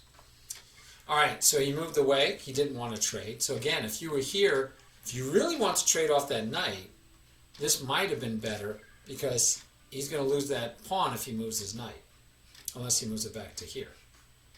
Right? That would be, he'd have to move it back to here, blocking his bishop in again, and it's like he didn't get any advantage. But here he gets to come this way. But still, what is he attacking? That square was already his. This square is no big deal. Yeah, you should be like, I don't care. And by the way, you still have 1, 2, 3 on that square, and he would only have 2. So you can, candidate move, c5 again. Now, c5 is a thematic move in any queen pawn opening. And you both played queen pawn opening. His c4 pawn is thematic. Your pawn hasn't moved yet. So the c5 pawn move, the c5 break, the threat, is a normal play at some point. And so you should just keep that in mind, that you might throw that in at some point because it's thematic with what you're doing. All right. Yeah, you didn't see that one wasn't protected. Okay. But that's part of, again, we were talking about speed of identification. So you want to be able to find those things. So, oh, I like it. Look at you. You found c5. I don't look to see what you did first. So here, though, we need 3 candidate moves. We need 3 candidate moves. So if this is one move, what's another one? Another one might be to take. Not to take this way because the bishop's still hanging. So maybe to prep to be able to take, we might say rook here. So that's a candidate move. So let's make the rook move a candidate move. You can even have the queen here, especially because here blocks the bishop. That's a bad move. He blocks his bishop. That bishop has no thing to do. So we don't want to take here and open up the bishop because he just closed it off. Right? Remember, the first thing we do is say, how did the position change?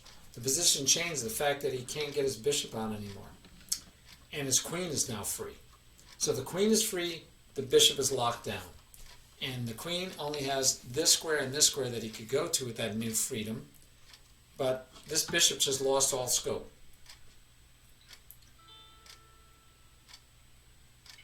All right? So, queen is the one with the scope. Bishop has no scope. So I'm looking for candidate moves. I don't want to take because I don't want to help him improve his position. That's a maxim I use.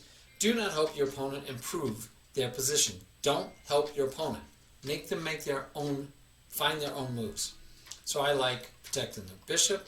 I like protecting the bishop. I like protecting the bishop, maybe with later getting a bishop. I like moving the rook, getting the knight here, and then repositioning the knight. I like all those. I don't like this one. And it's a simple, well, actually, you have 1, 2 pieces. He has 1, 2 pieces. So you're kind of equal there. But again, he's not going to like you there. And he's going to either chase you and gain tempo chasing you, or he's going to trade. And so you have to decide if you want this doubled pawn. Because that's what's going to happen, right? If you go here, if he takes, you take, he moves his knight somewhere, and you have doubled pawns. You got to decide if you like that. Well, that's funny because he's playing very slow. He's taking over 3 minutes per move right now for moves that I don't know that he's getting 3 candidate moves to find. And yes, so I don't know if he's in blitz mode. He's taking 3 minutes per move. I don't think that's. I mean, I don't know P-Flight, but I'm going to say I don't think that's the problem. I don't think the problem is that he's playing too fast right now because he's taking his time. Stay ahead on the clock was a goal. Yeah, I don't think. I'm not seeing that P-Flight. I'm not seeing that he's playing too fast. Actually, I'm seeing that in some ways he's playing too slow, but more importantly that he's not what I would call not right thinking. So his thinking needs to be for candidates versus anything else. And so candidates, again, take your time, no rush, be calm. He has no threats that are bothering you. He has nothing that he's really threatening you with. This is covered enough times. So there's no real threat with this last move. There's no threat with this move. He blocks the bishop. There's no threat. So as long as there's no threat, we don't want to help him improve. And this actually can double up our pawns. And then this knight goes free again. And I'm not crazy about that. He decides to take here. Now you have 1, 2, 3, 4 pieces hitting there. I have no clue what he's doing. I would have taken here and doubled up your pawns in a heartbeat. Right? And then the knight just runs away, and I don't even know where right now. I don't like there because then you could just do the same thing back to him. But I don't mind this move. I mean, you can't push this pawn, you drop that pawn. I mean, if you want to do things like this, you know, he should be okay with that.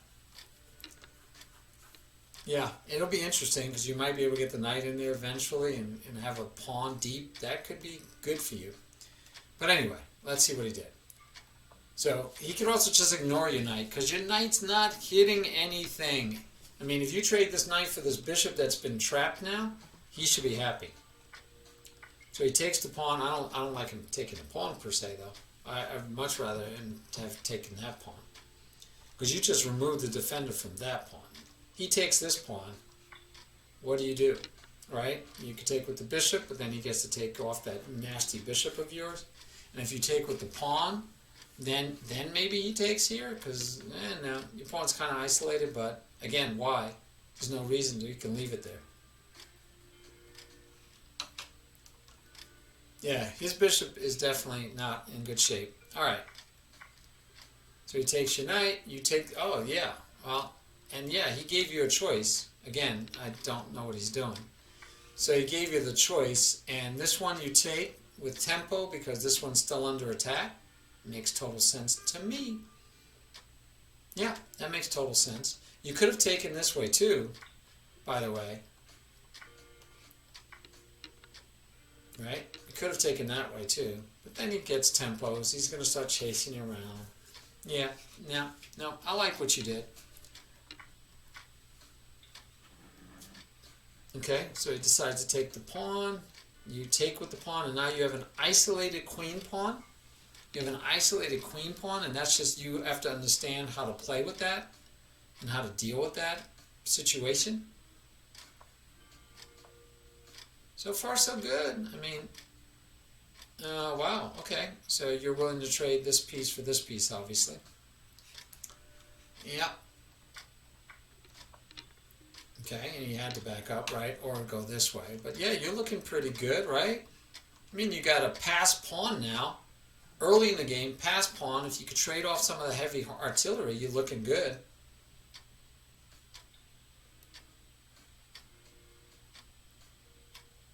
Okay.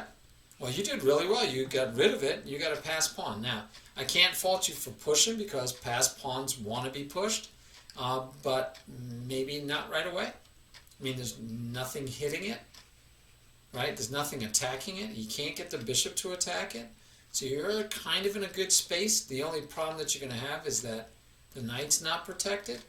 But I'm looking at you have like a lot of choices. You can come here with your knight. You can come here with your queen. You can come here with your queen because you want to protect that pawn too. So you can come here with your queen, either one, and try to get rid of that one. Because if he trades off, You immediately get to double up on a passed pawn. You're looking very good, my friend. Very good. Now, we don't want, and this is endgame understanding. This is endgame understanding. We don't want to push the pawn yet. Why? Because then we put it on a light square, which, by the way, he has a light square bishop. You don't. You don't have a light square bishop to protect that. So I don't want that on a light square. Right now, it's keeping the bishop at bay, and I've got the right colored bishop. Look at that. I've got the right colored bishop to protect that baby, and possibly when I push it, I win a rook. So, candidate moves. All throughout, you've got to find candidate moves. Here's a candidate move. Beautiful candidate move. Beautiful, what is it? Alignment. What is it? Alignment. You do this, if he moves, you win the rook for a bishop. Right? I mean, if you do that, I guess well, you still got the knight. Yeah, you win it. So, this move, loads of threats. Loads of threats. This move, not so much. Right? There's no threats there. Okay. So let's see how much time you took. So you took 4 minutes. So for those 4 minutes, did you find 3 candidate moves? So what happens is you said tunnel vision, which is a good way to call it. You're like, can I do this? Should I do this? Should I do this? And you're thinking about a situation on one area instead of looking for 3 good moves. So we always want to look for 3 good moves. And if you spent your time looking for 3 good moves, 1, 2, 3, I don't think that's a good move, but it might have been in there. You might have included in your 3 good moves. I don't like this alignment for later. But you're in no rush because he still has to get 2 pieces on this before you have to worry. So I think you're okay. But yeah, I would want to find 3 good moves. And if you found 3 good moves, this probably would have been one of the moves for you to choose from, and you might have then chose to pick it. But 3 good moves. I like this move. I like this move. I love getting rid of this guy. I think getting rid of this guy out of your territory, if nothing else. If nothing else, getting him out of your territory and then getting this alignment thing going is sweetness. I think that's great. I think you're looking really good. I think you're looking really good. I would have even said, oh, because remember you're looking for checks, captures, and attacks. So this isn't a capture, but if you do this capture, you help him improve his position. But if you take this one, if he takes with the rook, you can come down here with the queen, but then he just comes back with the rook, and you're like, oh, drats, I don't have anything. But I'd look at it. He could take with the king, and then I have nothing. I'd look at it. It doesn't work, but I'd look at it. But then after I looked at it, checks, captures, attacks, I would look for 3 candidate moves.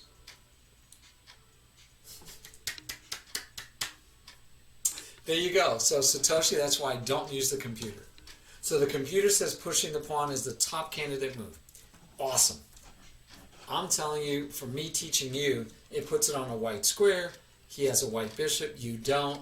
It makes it easier to attack. Now, it does keep the rook out of pinning your knight, so that's a plus. That's a plus. But look at the rest of the moves the computer tells you. And if the rest of the moves the computer tells you are clear and easy for you to find, then yeah, then we should learn why that's the best move and do it. If the rest of the moves the computer wants you to make are not easy to find, that you think you would find in a game, then I'd say don't take the best move the computer says. Take the best move that you can find that you understand. It's more important that you understand the move and can play through the next moves than that you play what the computer says is the best move. All right, I agree, Busy. I agree. So we lose the pawn, and you take, which in general is fine, right? Because again, if we can get pieces here and take back, we're in good shape. Nice. Going after chasing that guy away. Absolutely nothing wrong with that, but now here's what I was worried about. He gets another piece to attack it, so now I feel like you almost have to come here and protect the pawn first before you can even allow it to chase him. That feels like what you have to do. Right? You can't. What can you do? Let's see. Oh, you did. Okay. You just went the wrong way. Where? With here? Let's see what happens. Okay. I'm not sure what that's doing. Oh, because now you can't hit the rook. Yeah, that's a problem. You can't hit the rook.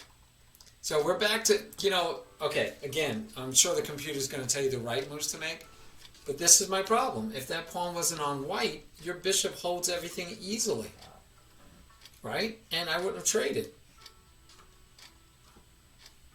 Yeah, I wouldn't have traded. Yeah, I love bishop to f6. I wouldn't have traded, but I'm not the computer. And he gets to take the bishop. Yep. All right. Cool.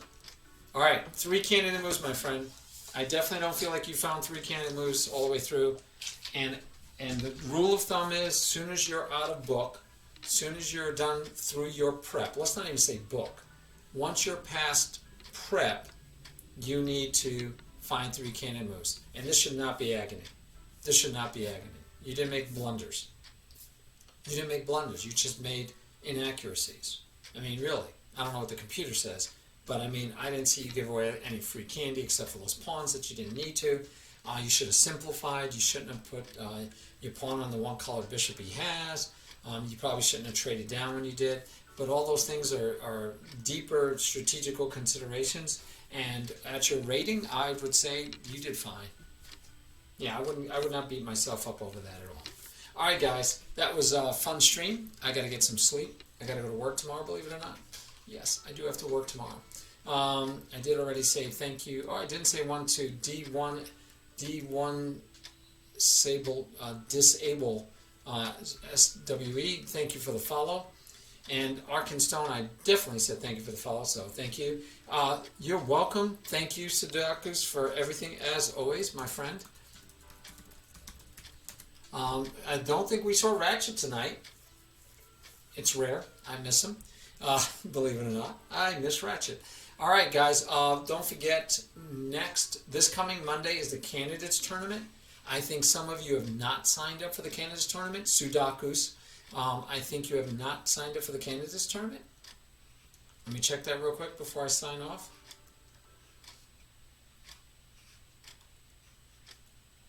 Sudakus, I stand corrected again. You have already signed up for the match. Thank you. It is Monday at 8:45. Monday at 8:45. Oh, LLNP has not signed into the team yet. You have not asked to join the team yet, my brother. I've already sent messages out to everybody, but if you qualified for the tournament, you need to get into the tournament. And LMP was our last qualifier on a walkover. You need to sign up for the team. All right, guys, that'll be Monday. I'll see you Friday at lunchtime. Friday at lunchtime. Let's get out of town. Find out if there's somebody we want to... I didn't mean that. Actually, I meant channel. That'll do. Which is ignore me. Ignore me. Okay. KD Learns is on, and Jerlin in the house. So I believe both of these guys are New Streamers Union, and one of them only has 4. So you know me. I like to. This is the way that this is the way that I believe the American spirit is. We like underdogs. We root for underdogs. We want to help underdogs. So don't ask me why, but we look for people that could use help, and or those are the people that we try to hit up more than any others. All right, we will see you Wednesday. I'll give you another oldie but a goodie. Well, let's talk about the fact, don't be a piñata. Don't give away free candy. Talk to you guys Friday, lunchtime. Good night.